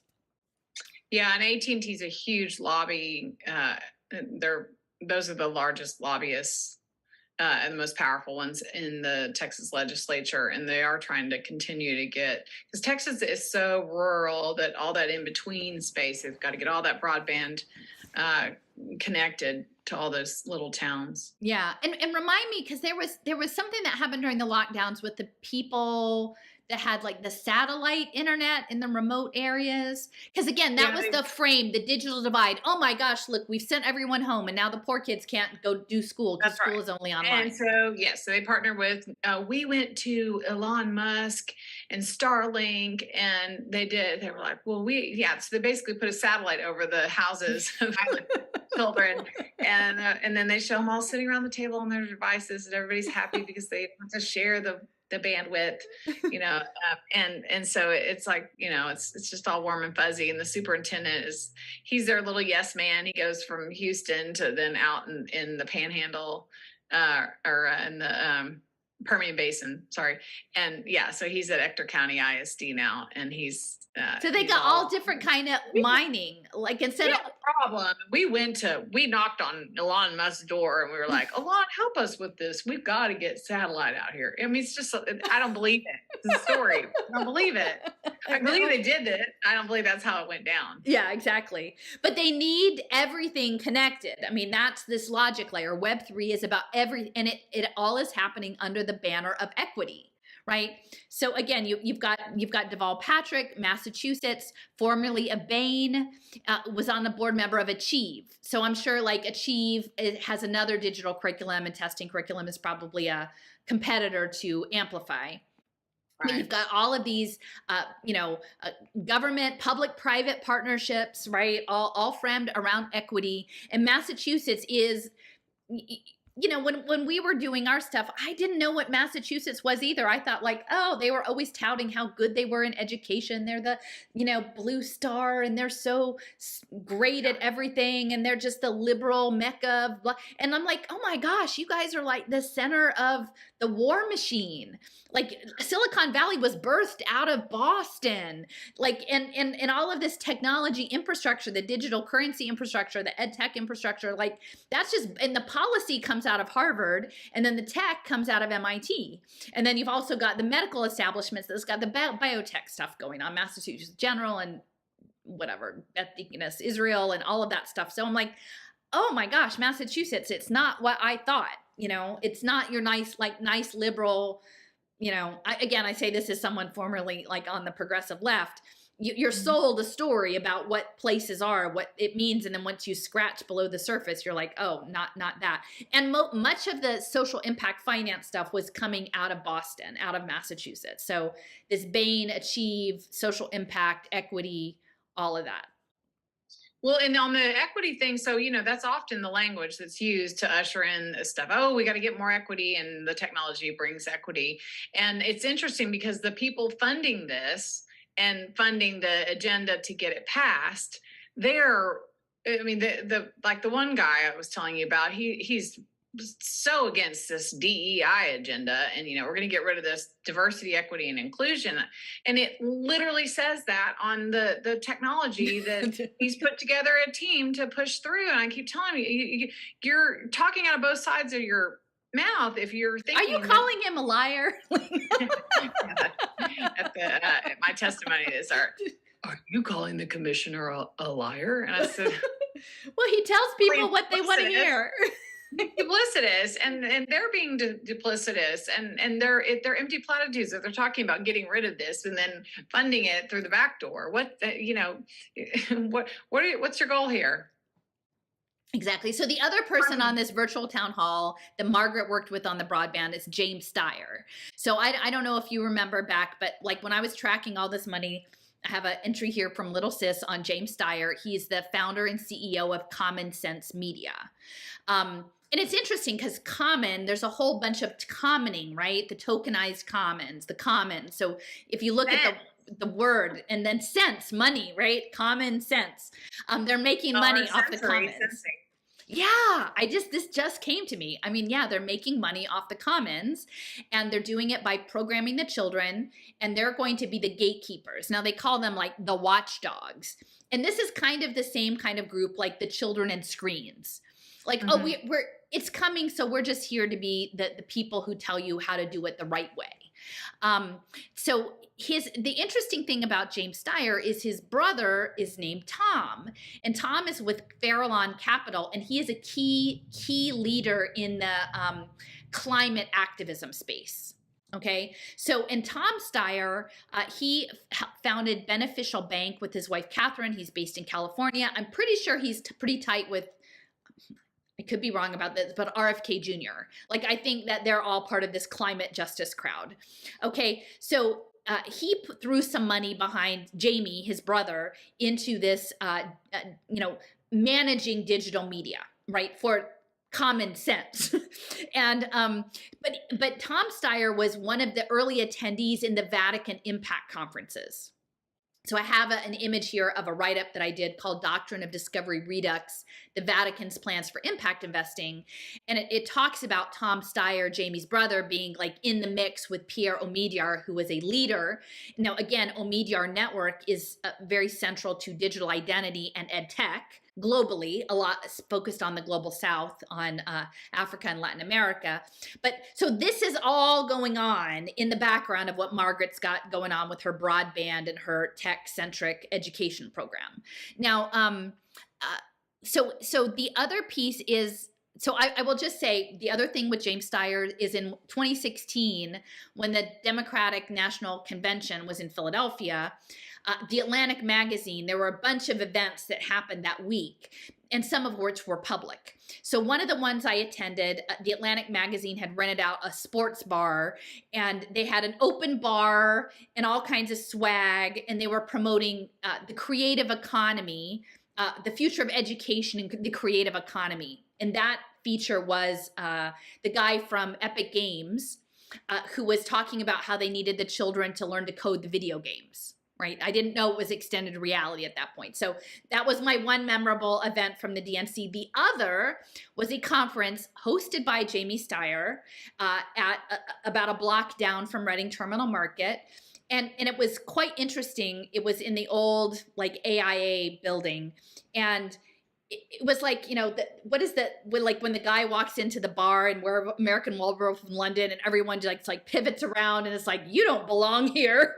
And I got in a little late because I was coming from work, and like literally everyone looked and was like, who invited you? Because it was maybe about 25 or 30 people. It wasn't big. And I'm sure you've had that too, Lynn. Like, how did you get in here? And literally the whole time was framed as managing digital devices in the family. And like how to put your phone down at dinner and how to manage the family's use of technology in the home. Now I'm like raising my hand and going, but what about at school? Like that's a huge problem because kids are being set up, like we're talking about managing screen time, but really the problem is many of these children are in school on devices like way too much. And the guy just looked at me like I had three heads, because clearly he knew, 10 years ahead of time, way more than 10 years, where it was all going. But anyway, so this is all part of that. So this is 13 years ago. This is a slide from Google. Now, I would encourage people to look at the slide. The source link is there, and watch this hour-long presentation. It had folks, Connie Yowell from Collective Shift, which is former MacArthur, with LRNG, which is the city as your classroom. She was the host, along with the people from Sesame Workshop that have their own venture capital fund. There's Reed Hastings of Netflix, and then we've got Jamie Steyer of Common Sense Media. And all of this was funded by Google, MacArthur, Common Sense Media and the Joan Gantz Cooney Center, which is Sesame Workshop, setting the youngest children up to be programmed by their educational content. We are here today to talk about breakthrough learning in a digital age along the longest street in the world, Sesame Street.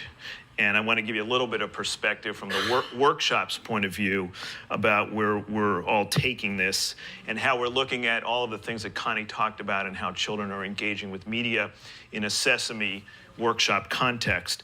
In order to do that, you really got to go back to Sesame Street's humble beginnings. Hey, Gary, baby! Grover!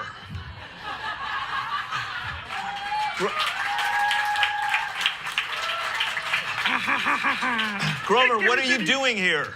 Oh, well, I came for the kugel. The what? You know, the kugel, the cute and delicious Yiddish treat. Please excuse me, I'm in the middle of a talk. Oh, a talk! I love talks. Oh, perhaps I can help you. Is it a talk about the Industrial Revolution? No. Oh, good, because I know nothing about the Industrial Revolution. Well, that really worked out well. Well, is it a talk about getting better abs in 30 days? No. Oh, that is too bad. Because as you can see by my amazing physique, I really know a lot about rock-hard abs. Grover, it's not about any body parts. Oh, well, then tell me, what is this talk about? Well, it's about really teaching kids using digital technologies and new media. Teaching kids using new technology? Oh, Gary, this is your lucky day because I know a lot about new technology. Mm-hmm. Are you sure? Am I sure? Gary, do you see that edge right there? Yep, I do. Yep. I cut right through it, Gary. I cut right through it because I am on the cutting edge of new technologies. Well, I didn't know that. Oh, it is very true. And I can help teach the children of the world using my new technologies. Okay, I hate to ask questions, but could you tell me one new technology that you use to help teach children? Well, Gary, I think we could teach the children using iPhone apps. Well, that's true, Grover. In fact, there are some apps that, everybody uses. No. Not apps. Everyone is doing the apps. No, I am talking about iPhone naps. Naps, okay? Yes. You're going to have to explain that one. Well, it is easy. You can put lots of information on your iPhone, right? Right. Well, then you just have to take a nap with the iPhone next to your head, and all that information in the phone will import directly into your sleepy little noggin. I don't think that's going to work either, Grover. Well, no. Not yet, but once I develop a USB port for the forehead, it will work like gangbusters. Would you like to volunteer your forehead? No. But Gary, it is for the children. And again, 13 years ago, Lynn, I mean... I know, and we were blissfully unaware. We were blissfully unaware, I just saw the Sesame Street, how that has been incrementally an agenda.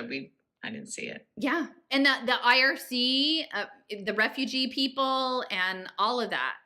So, so this is just Common Sense Media funded by Omidyar Network, right? Good ID, Pierre. Good ID, and his wife Pam, who is all about health apps and health tracking. They gave Common Sense Media $4.25 million. You've got the Chan Zuckerberg on there. There you've got Tom Steyer, the climate justice guy hanging out at the Vatican. You've got the Broad Foundation, $3 million. They're part of Future Ready Schools and Project Unicorn, which is all of the interoperability data. So this is all what is connected on the back end of OER. They want children programmed by their media, but this is, and it's been coming. And so this idea that Mr. Buckley in Killeen, Texas, is showing up with this bill, he's not. Either he legitimately doesn't know what it was, but you would think that they might just Google it, right? Like Google, what is OER? It's not that hard. It's not that hard. But they're just given these bill mills, right? They're given the bill mill to like advance and then play dumb, play like they don't know. But we're here to say that like moms of conscience know what this is. Bipartisan moms of conscience know what this is, and this is not good for children. The other legislator was like, so you want us to not pass this bill and go back to some other way that we used to educate? I'm like, yeah. No, you were awesome. Again, how didn't you say like, how did you learn? I know, and he wouldn't answer me. I'm like, how'd you get to be so smart? You know? Right? Yeah. People and books. And you said, we want to pay the teachers. But the thing is, what the teacher will be when you have a personalized learning assistant AI, your chat GPT as your teacher, with your hearable, with some sort of wearable in your ear telling you what to do next, is that, and this is what I said, like the value added modeling. It was never going to be for the teachers, this value added for improved performance. It was going to be for Amplify and Achieve and the telecommunications companies. What? Now you're triggering me. What is this? Well, so this is who was this was from the Texas town hall. So I'll just go back. So yeah, this is the media advisory of the virtual town hall about tech policy that Margaret was putting together. So she put it together with Deval Patrick and Jamie Steyer, and then these are the people who were featured. So featured speakers: Mike Morath, your favorite buddy, Commissioner of Education, and Nicole Turner Lee, a senior fellow at Brookings. Now, Brookings is all at the middle of the social impact bond space. And then they had a panel with Nicole Anderson, the president of the AT&T Foundation, Larry Berger with CEO of Amplify, Pedro Martinez, San Antonio, Joe May, which we can say a little bit about the Dallas College System, and Alfreda Norman, senior vice president of the Federal Reserve Bank. Now, before I'm going to turn the floor over to you for a minute so you can give me some observations about what you think about this. But I've had a number of people say, oh, Allison, like you need to spend more time on the Federal Reserve and the Bank of International Settlements and all this stuff. And I'm saying, I know from my part of the elephant, like that the Federal Reserves have been both through the community development arm in the built environment and through the workforce reskilling, the other side, deeply embedded in the datafication of vulnerable communities in the name of workforce labor management and equity around housing and other things. Like the Federal Reserve Bank is a key player and also in the education space. So. Absolutely. Yeah, definitely in Dallas, because the former head was at Goldman with Todd Williams of the Commit Partnership. So you've got just seeing all these players. Like I know Joe May, I mean, that one I was triggered by because I ran for a seat on the Dallas College Board last spring, got into the runoff and then lost. And that guy was the chancellor, and he brought in all kinds of consultants like the Boston Consulting Group, who helped shut down a bunch of schools in your area. And so that's kind of this corporate control over our public institutions. And Joe May did, whatever. And I know that Todd Williams of the Commit Partnership was behind the scenes running Dallas College as well. And then he's championing bills to steer funding to control what happens in the community colleges. So that's a big piece of this future workforce. And this, Greenlight is a key. And then Greenlight Credentials. So Joe May was with the Greenlight Credentials blockchain wallet. They brought in that while he was the chancellor. And JP Morgan was backing like some of the Dallas County Promise stuff that fed into that.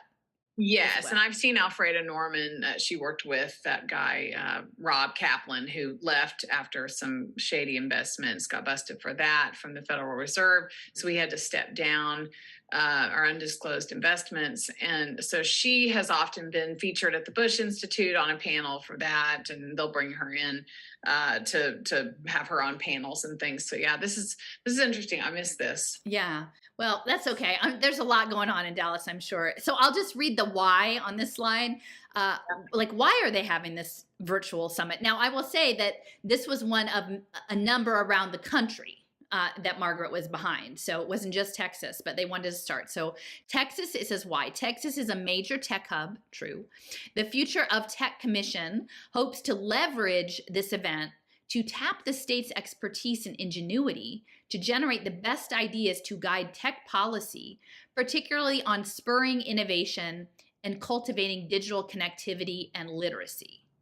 So again, they come to one place and then they use that to catalyze, to get the playbook that then to apply other places. So Texas is very influential. If you can get Texas on board, and I would say especially within the conservative sphere, right? Sure. So if you come to Texas and you can get people on the record of saying, yeah, I want future ready schools that, then you can take that put that in the bank and then take that around and shop it around to all of the other cities that would be see Texas as an acceptable model, right? Yeah. So I just want to hit on Brookings Institute is a think tank based in Washington on many issues, but education is one of them.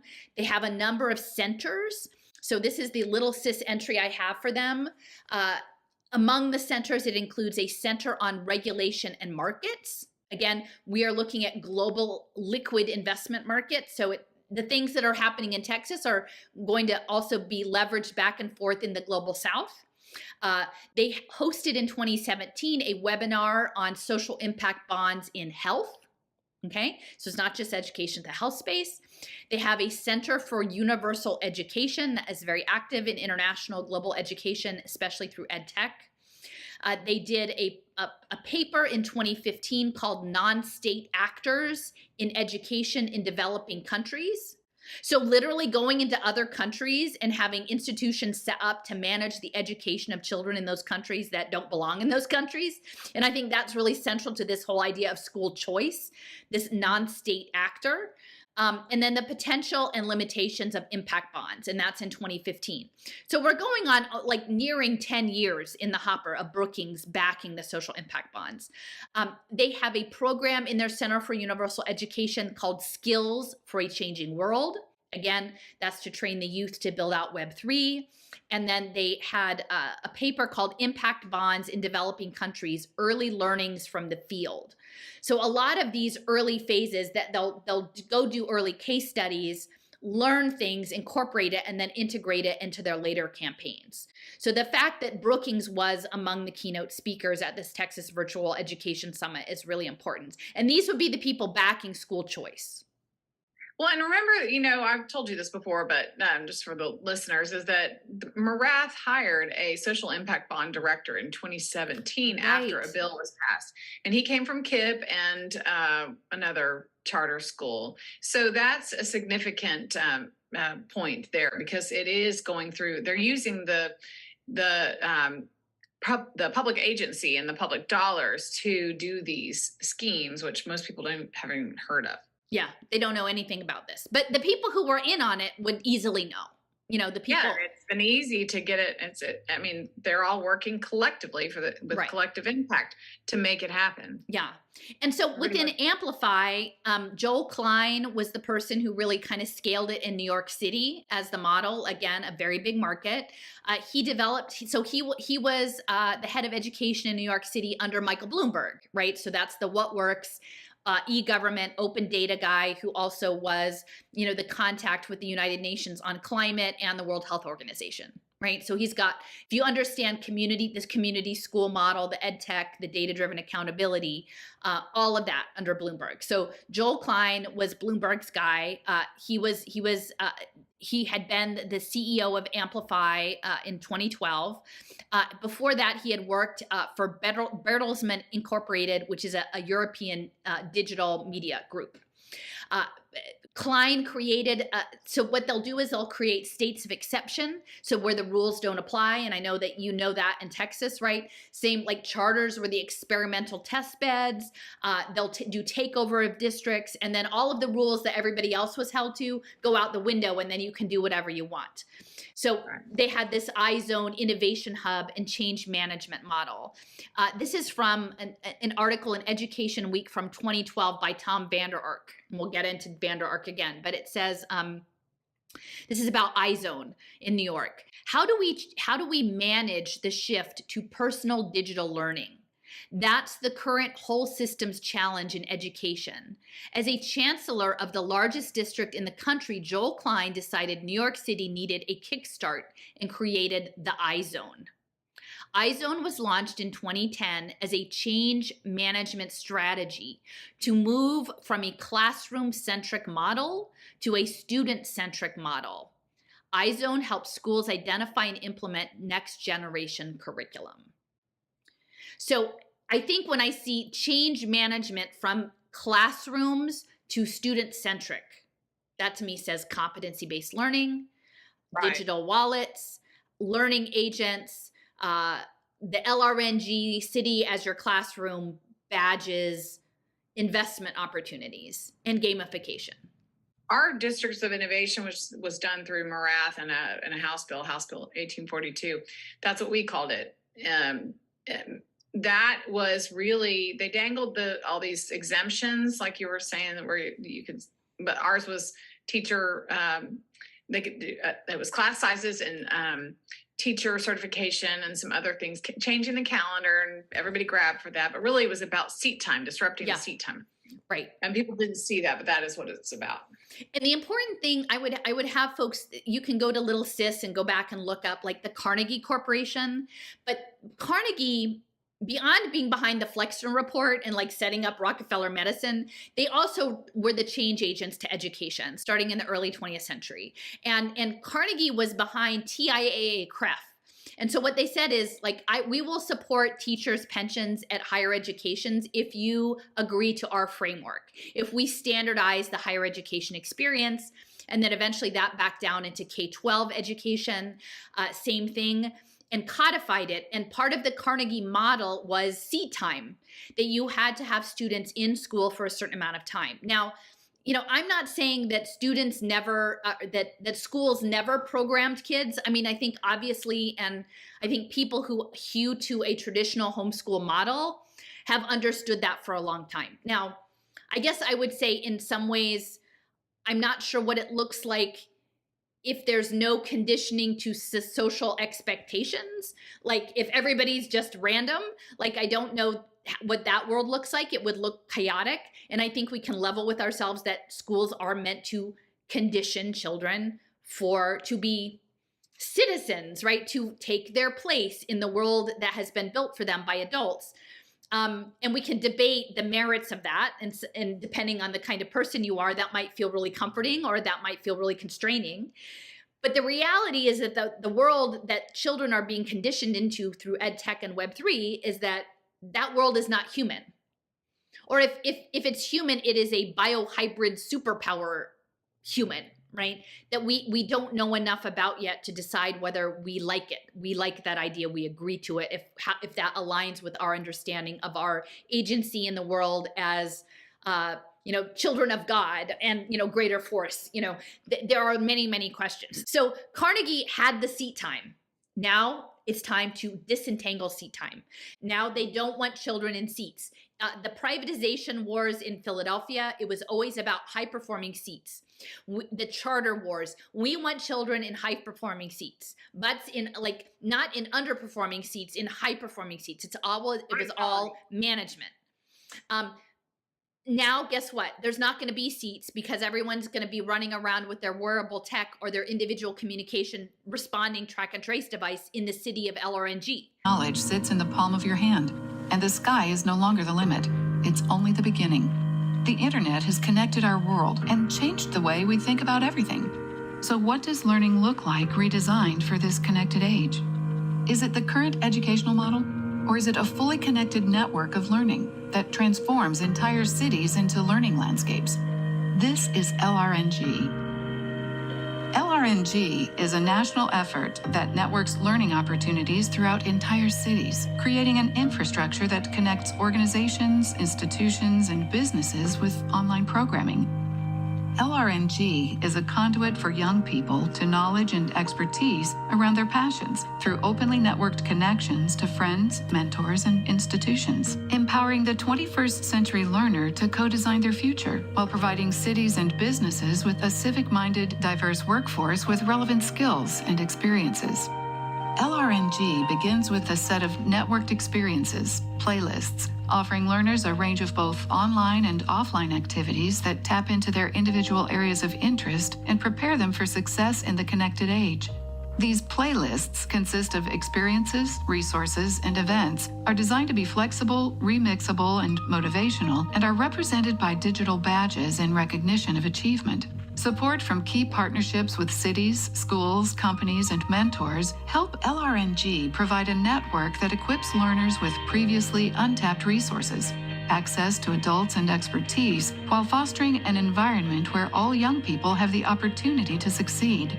This is how learning is transformed from something they do into something they live. This is the evolution of learning. This is LRNG. Philly is one and Dallas is one, the collective shift LRNG cities. So now Carnegie, it is useful in the new model of the digital twins. We don't want children, 33 kids in a classroom with the teacher anymore. That isn't dynamic. That it has its limits, the limits of how much data we can mine, because for goodness sakes, they only maybe move from one floor of the school, they're in high school, and they go up to science class and they're on another floor. That isn't very interesting to AI. We'd much rather have them in their YMCA community center, and then to go to the library, and then go to the makerspace, and then go to the swimming pool and do all of that. That's way more interesting data. And so that's where we're moving with student-centered, is it is a track and trace digital twin model that was incubated in New York, but brought to Texas as a large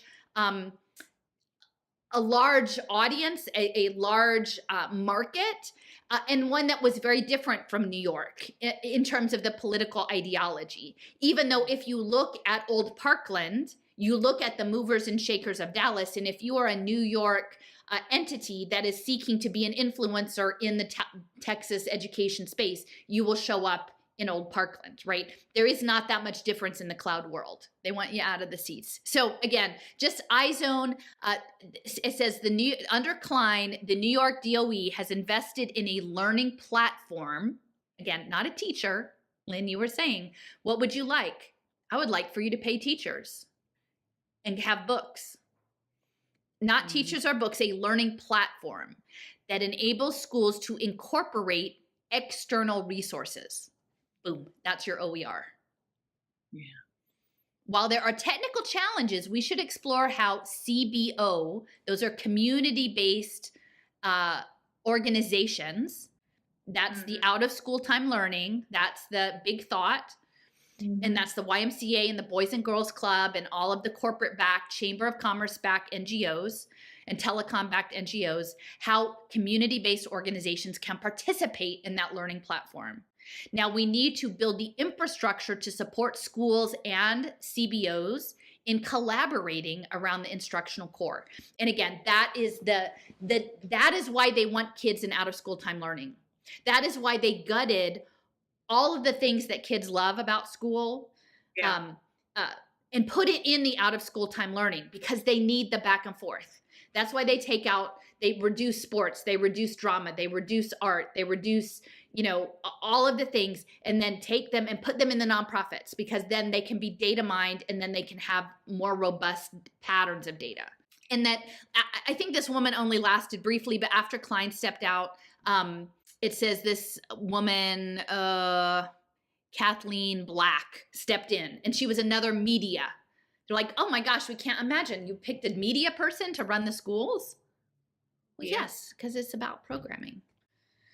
So then this one, I knew that there was a piece to this. I just couldn't find it, and you found it. So yeah. This is good. So this is a in 2014 Obama, because the Obama, like, again, bipartisan, right? This is Clinton goals 2000. This is Bush, No Child Left Behind. This is Obama, gut FERPA and create, and then the next phase is the pay for success, right? This is all, they just hand it back and forth. They keep people spinning in their finger pointing, and then they keep going, right?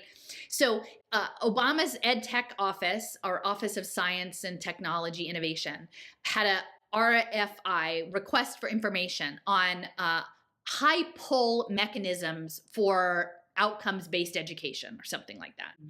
And so it's like a 200-something page document. Some of them were just, they call for public comment, so they print everything. Some of them were just crackpot, like people just writing in random things. But also the big players show up and they're like, okay, here's what we want. So Amplify was the second. This was in March of 2014. And so they have about 6 pages about Amplify's thoughts about high pull mechanisms for educational performance, which is setting up impact outcomes-based education. And they specifically say social impact bonds on this slide, which was their submission to that RFI. Look how long ago that was. Almost a decade. They're very patient, and people say, "Oh, they can't all be in on it. Oh, this can't have been happening for this long." And I'm like, "Oh yeah, honey, like it has been coming for a long time."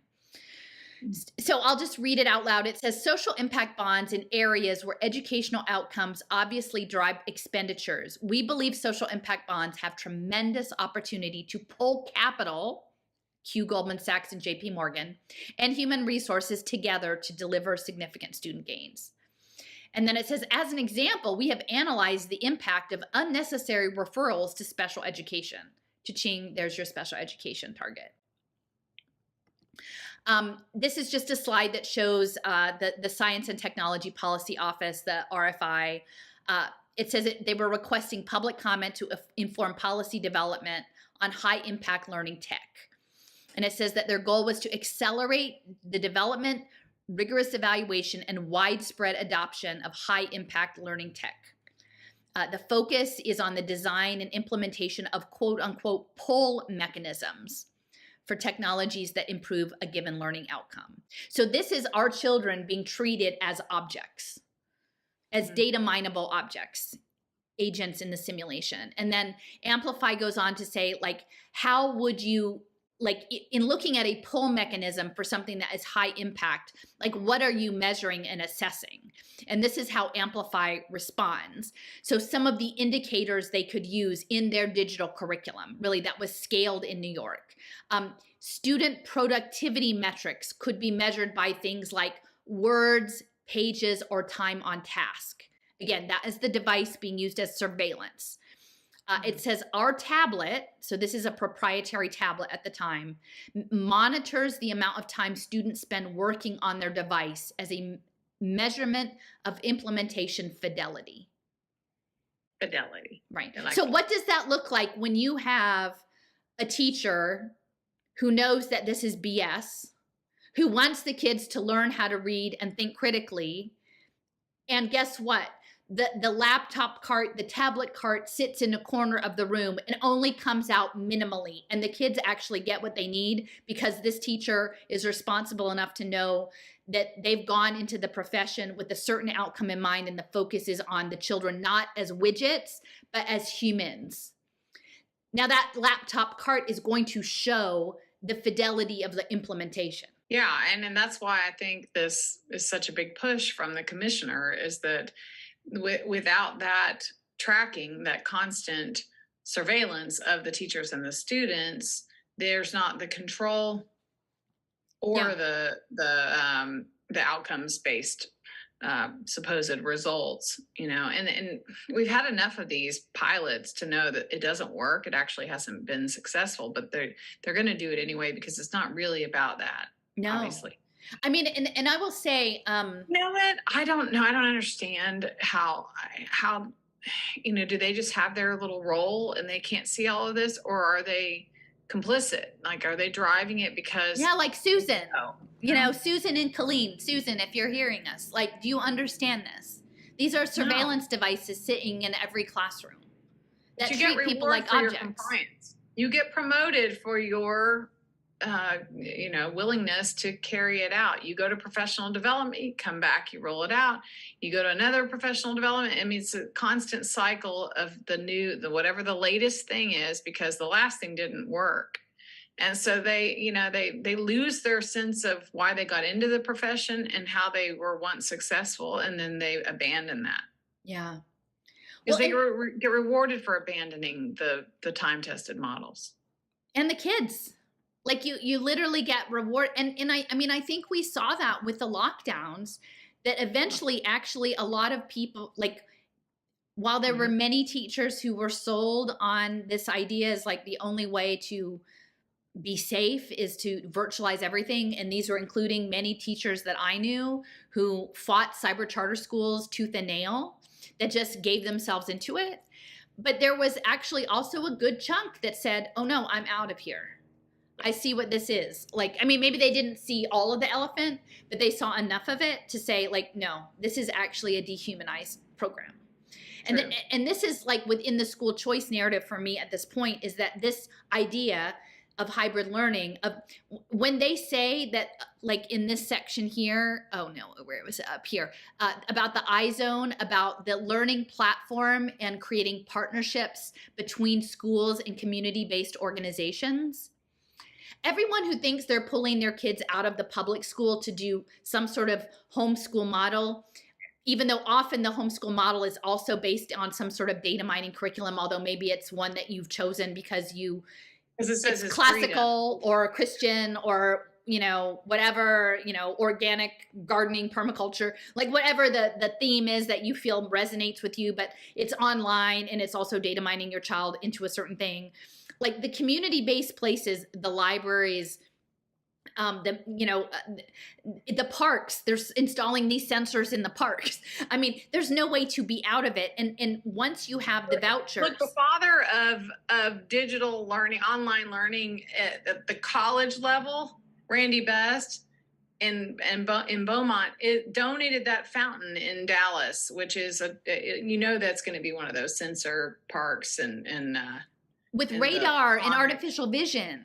So they want to send you out. That is the goal, is to send the children out and the families. They want the surveillance in your home, in your living room. Like there's only so much they can surveil when it's the teacher and the smart board and the kids and the Chromebooks. Like that was okay for 10 years ago, but that was 10 years ago. Now we're moving on. We're moving into Web 3.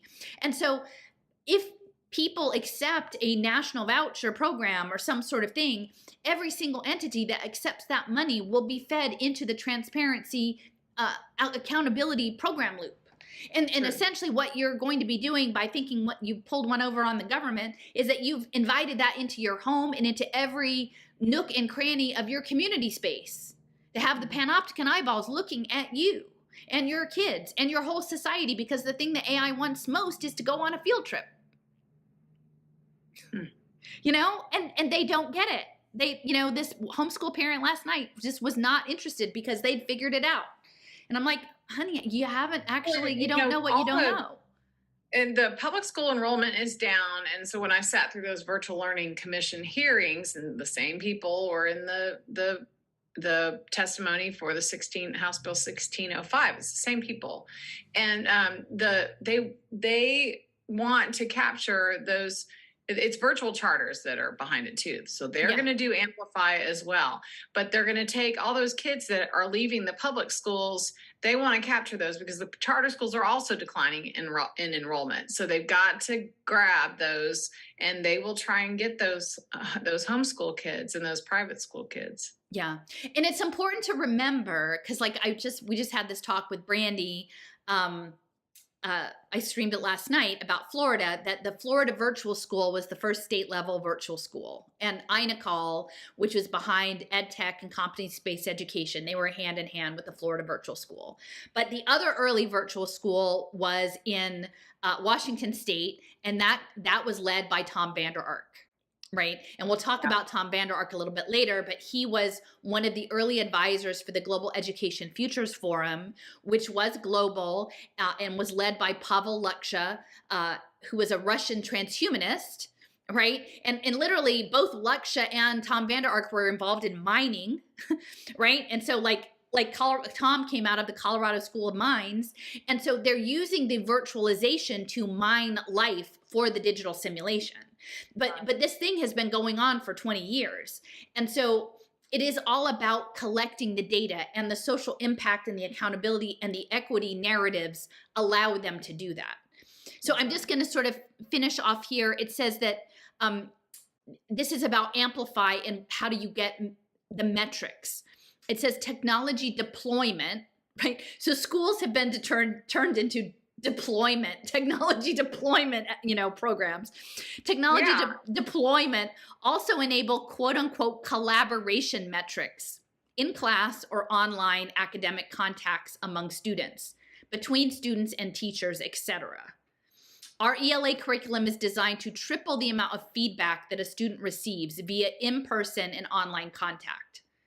So imagine this as signals being sent back and forth, right? You've got group projects, you've got teacher feedback, you've got refinement. Now in Philly, all of our email stuff went to Google, right? It all went to the cloud, Google Cloud.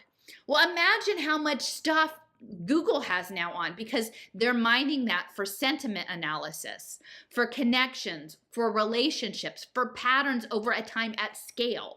I mean, imagine the educational data sets that Google has access to by coming into all of the schools and taking over all of the, not just the emails, but the Google Drives. I mean, it's kind of incredible if you think about it. And so all of that is creating a predictive profile, not only of the students, but of the teachers. Right? What happens if you're a teacher and your performance evaluation is based on how much feedback you're giving via the Amplify tablet versus that you actually stay after school for an hour to meet with kids who need extra help? Like until they get the artificial vision cameras in the school and you get credit for that, that's not going to count onto your thing, right? And so your fidelity, that's why they have to eliminate the teachers, because the human teachers might actually do things that are good for the kids and not for the data markets. And then just at the end, it says online, so parent involvement. Okay, so this touches on the whole, they want it in your home. Online metrics such as logins to parent reporting portals, click through on status emails. By the way, I never logged into those things. I hated them. Yes. Hated. Can also be monitored as a measure of the robustness of the school-to-home communication channel. So parents, they want to spy on you and to figure out how compliant you are with the program. I wasn't very compliant. Yeah, I hated those things because, first of all, you have to the password, and then, but I thought it's just an extension of that whole helicopter parenting, daily checking their grades. That just, it took away the responsibility of the student too. I mean, of course you want to check up at certain points, but daily was just ridiculous. So we've talked about school choice, learning on the ledger. So that's womb to tomb, workforce development, which is where the Federal Reserve comes in, and the chambers of commerce and the finance piece. So this green image here, for those who are listening and can't see the slides, I'll just describe it. So these are almost little icons that look sort of like Minecraft-y, kind of Lego-like blocky people, right? And almost like game tokens, like gaming tokens, like Lego minifigures, Minecraft token kind of things. And I saw this. I will give credit to my friend Emily, our friend Emily, who is a second grade teacher in Maine. And, all of these hundreds of hours of content are really probably due to the fact that Emily wrote a post early on about competency-based education. And she said, only click this link if you want to go down the rabbit hole. Now she's got a bunch of babies. Right. And now she's doing her own thing. And we, picked up the torch. But so it was the Global Education Futures Forum. And this green icon map was one of the documents they prepared. I think this was around 2015. And, with Tom Vander Ark and Pavel Leksha. And, I remember seeing the first thing with Pavel Leksha and transhumanism and going, what? Wow. I don't even know what that is, right? And here we are. But it has a me in the middle. So that is you as an agent. At the time, I didn't understand what an agent was. And it has all of these little lines going around, which almost looks a little bit like a circuit board. right? There's like, we talk about energy and circuits. It has talent investing. So that's all of the human capital finance. Communities. Communities include research and development, AI, cross virtual labs. They have urban environments with long gaming, urban skills, family universities, right? Because we're all learning, right? I'm sorry, if you get a graduate degree, that's not enough. Your family is always learning so that the data, the AI can keep tabs on you. There's healthcare, preventative healthcare and sustainable living, game universes and simulators, blended learning environments. So that looks like a chip. That is the OER, the blended learning. But that blended learning comes with MOOCs, these massively open online courses, which MIT and Harvard piloted. And again, they get the elite universities to do it, so we all think it's great, with biometric monitoring. And then they have a galvanic skin bracelet, which I remember early on, we found Gates investing in galvanic skin bracelets, and we didn't know what that meant, really. We thought it was creepy, but we didn't know. They have personalized learning trajectories. That's your cybernetic cradle to career pathway. You track achievements, you score your reputation, right? This isn't coming out of China, guys. Like Global Education Futures was global, but I don't even know, like there were Asian countries involved, but China, I don't think was one of them. It's the locals implementing all of this. It's not China. Right. Digital competencies. Those are your competency portfolio of projects. Do you remember, like in all of the testing, how the project-based portfolios was sold as the answer? Yeah. Because that's what also the portfolio model of education is being rolled out in Texas through the commissioner, and whatever will stick. You've got, we'll try this, we'll try charters, we'll try hybrid, we'll try the metaverse, whatever. Yeah. Yeah. And then we've got like direct investment into learning. So some of the people at the Learn Capital event, these were like the next generation of student loans is investing in human capital via digital ledgers. And these are loan sharks, who are involved in outcomes-based loans. And Yeah. And so this is actually next to it. This is from the Learn Capital launch event video.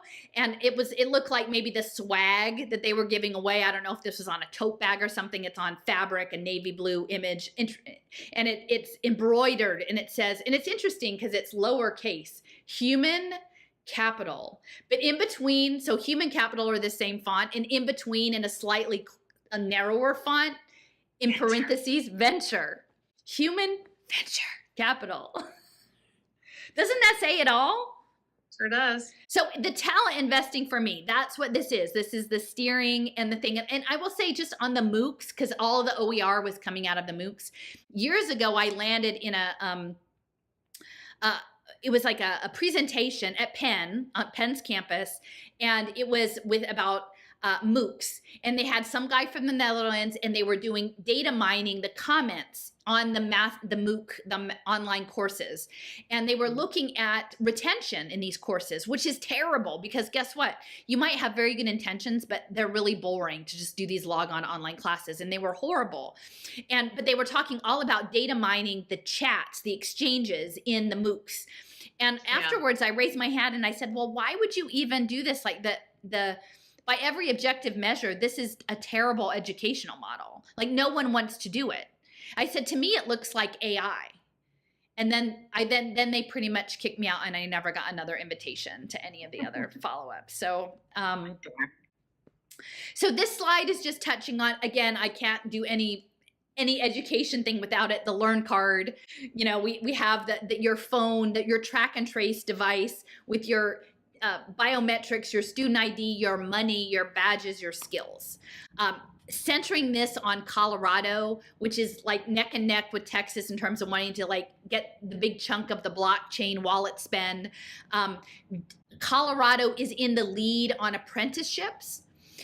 So this transition from like associates, the Dallas County Promise, blending associates with work-based learning with apprenticeship models, I think is really key to these, the Federal Reserve facilitating the human capital markets. C-Lab is along with Broward, is the incubator space for this Learn Card, Learning Economy Foundation. And Jared Polis, who was a key leader in the blockchain space in Colorado. So that's that. And here's you. So this wasn't the one you just did. This is, but you guys should include this. This is Lynn doing her testimony on blockchain to the blockchain task force, because again, all of this idea of you being an agent in the game, all of these lines and all of these spin-offs can only happen if you have an interoperable identity, which is the Learn Card on a tracking device. And so I don't know that you actually got to say this in the testimony, but I was feeding it to you. I think we were going back and forth on text. I was literally texting you while I was and I was like, talk about what Nicholas Bergruen said. So I'm just going to say something on his thread, and then maybe you can say a few words about that testimony. But Nicholas Bergruen is someone I featured in the Synthetic Pretenders Eugenics series that I did on wrenchingthegears.com. And he is a former billionaire financier turned philosopher king who wants to build a monastery in the Santa Monica Mountains. And he studies early modern magic with a former UCLA professor. And so this is a tweet thread from March of 2021 by Nicholas Bergruen, who is also sort of like a mini World Economic Forum, like a stealth, nimble version. He's in everybody's business, also working on transforming the human. And he's talking about tokenization on distributed ledger technologies. And he says, each individual life is an asset, valuable just by being. Okay, sounds okay, but asset, right? They want us to agree to be an asset. Sure. This is as a participant in the economy and as data.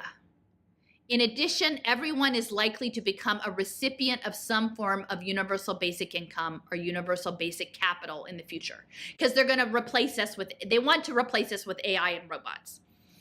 This is the second tweet. Therefore, individuals could be tokenized on blockchain, unlocking their potential economic value. It may sound utopian, yet it might be a financing mechanism to fund people throughout their lives within reasonable limits. You could also imagine each citizen having a minimum value as a share of the nation's economic pie. That threshold could be underwritten by governments and by their worth as data. Now, this has to be understood. The OER is all about this. Thus, all stakeholders in the economy, no matter what, and can be actors or agents in the economy throughout their lives. So Bergruen is straight up saying we're going to put everybody out of their jobs that they, and I won't say everybody loves their job, but I think a lot of people go into teaching, do it because in their heart they feel it's a calling. They want to replace you and your calling and put the technology in your place so that we can all be tokenized data commodities. That's right. That's what they're doing. Yeah. And so I don't know. Do you have any thoughts about being... So we have the blockchain, and then maybe this is just a picture of us outside the Texas Workforce Commission when we went to Austin. It was a hot day, and we were sort of setting our intention and talking about an engineered economy of labor. And I had my grass. I was allergic to the grass. I was like itching the whole time. Like I had bugs crawling on me. I was all fidgety. I didn't know I was allergic. Sorry about that, Lynn. And that was just funny. I watched it the other day because I've forgotten about it. Yeah, we're on it. We're just about 3 years ahead. Fidgety. So this is just these closing slides that there is this School Choice Act at a federal level. It keeps bubbling up. Initially, it came from Rand Paul, I think, but this guy, Chip Roy, who is a U.S. representative from Texas, he's promoting this idea of using Title I funding and making it portable, right? And framing this within the school choice week. Now, a lot of people in the school choice movement who understand that this is a Trojan horse are aware and concerned about it.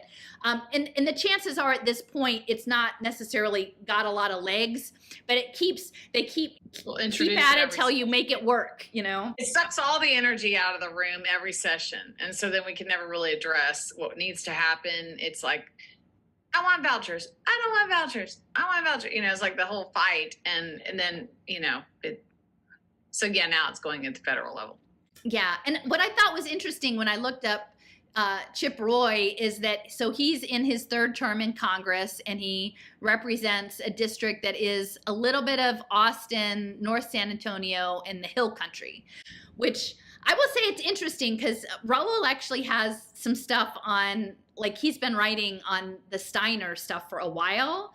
And there's some really interesting overlaps with, like, the Texas Hill Country and Germany and Eastern Europe and some of the more esoteric, metaphysical, cultural stuff, like, connected to the Hill Country, which I find really fascinating because I think he was actually a bit east of Austin, but Frank Molina from Caltech, the rocket scientist who was connected with Jack Parsons and all that Babylonian stuff, he was from that part of the world a little bit, like a little bit east. His son teaches at UTD and is married to, what's her name? Christine Maxwell, Ghislaine's sister, Maxwell. Right? Yeah. So they're the dynamic Roger Molina. Weird. And, yeah, So weird. Weird stuff. But that Chip was for, like, his first jobs.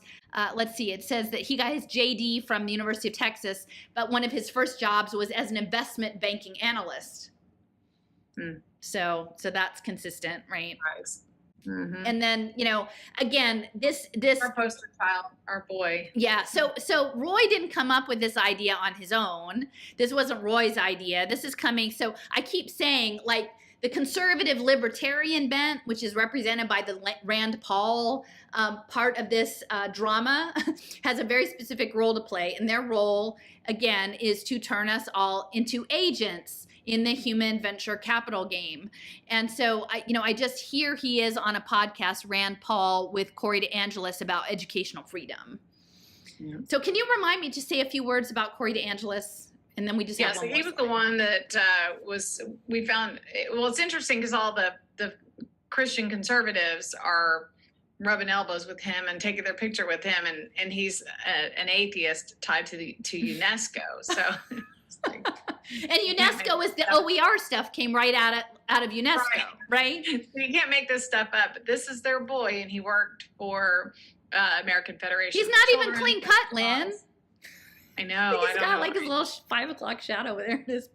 Oh yeah, he's Mr. Cool, and he shows up at the legislature last week. I wasn't there on Wednesday, but he was there, and Alice asked him, "Who funds you?" What did he say? Our friend Alice asked. It's DeVos's organization, and then Texas Public Policy Foundation is also parading him around, and so they're all on board with this. And you'll see him in Austin, like he'll be sending out or posting pictures of him with his girlfriend selfies. They're having a cocktail and they're at some school choice party. They're kind of making school choice hip and cool, you know. Be in our game, yeah. And so this will be just the last slide for this first section. But it's interesting how much they can use certain stories to get people to agree to things that they wouldn't otherwise agree to. So I will say that, so this last slide is from Little Sis. It's on the National Alliance for Restructuring Education. And this is Mark Tucker, which he was the lead for the National Center on Education and the Economy. Now, he was backed by Carnegie. So he was meant to essentially create workforce-aligned educational models and revise the Carnegie seat time into the competency-based model tied to the expectations of the workforce. Now, the early states that were piloting this were the state of Washington, the state of Vermont, the state of Kentucky, and the state of Arkansas. And then the cities of San Diego, which is where Clinton signed goals 2000, is really a center of the Navy, frequency, biotechnology, a lot of stuff, Qualcomm, a city of Rochester, which is a center of photonics and optics, and the city of Pittsburgh, which, as we know, is this where Carnegie Mellon and Pitt are up to all their robot computing stuff. All right. So that's an interesting selection. But the fact that the state of Kentucky, like to me, like that's the connection to Rand Paul, right? And they've been really pushing a lot of alternatives when we were in the education space looking at fighting testing. Oh, well, look at Kentucky. They've got other models going on. They're not doing the bad stuff. They're doing the good stuff. And the good stuff is going to be, again, over here in the game, digital portfolios. Well, they would say portfolio projects, but they wouldn't say digital, but that's essentially what it's meant to be. And then I have an image here. The Kentucky Department of Education awards a $3 million grant for new kinds of assessments called United We Learn. And that was about implementing an accountability system aligned with competency-based education. Okay. It's interesting. Todd Williams' wife, I mentioned about Todd Williams and Commit, his wife runs United to Learn, and they have been able to get inside of Dallas ISD and they're given grants and things, but they're pushing the competency-based education too. Yeah. And so I think that that's interesting, again, how people are being played, because I will give a hat tip to the conservatives. Like, they understood about Mark Tucker. They understood about, now this is connected to like the Dear Hillary letter, right? This letter, and I can't pin, like it was written to her. I don't know what her response was, but it was written into the congressional record that's saying like, hey, guess what? We are moving the future. Now this was from the 80s. We're moving into this new model of cybernetic workforce education. Now, the thing is for the most part, like the Iserbit contingents, they're working on this idea of resituating it all as the socialists and the communists are here to take over patriotic America, because they're unable to actually come to terms with that. Like, it's a Hegelian dialectic, and actually maybe they've all been in on it since through the Cold War, and everybody's got a different role to play. But they did put their finger on the nature of the problem and the source. They just got caught in a different story. And again, as long as they live in that story, they're going to be played by people like Mr. DeAngelis, and Rand Paul, that they're going to tell them what they want to hear to a point. Yeah, good point. So, you bring up an interesting point. Did Hillary ever respond? Dear Mark, I loved your letter. Right? But the thing is, it's a handoff. Like, Clinton does one piece, Bush does the next piece. Like they carry it through.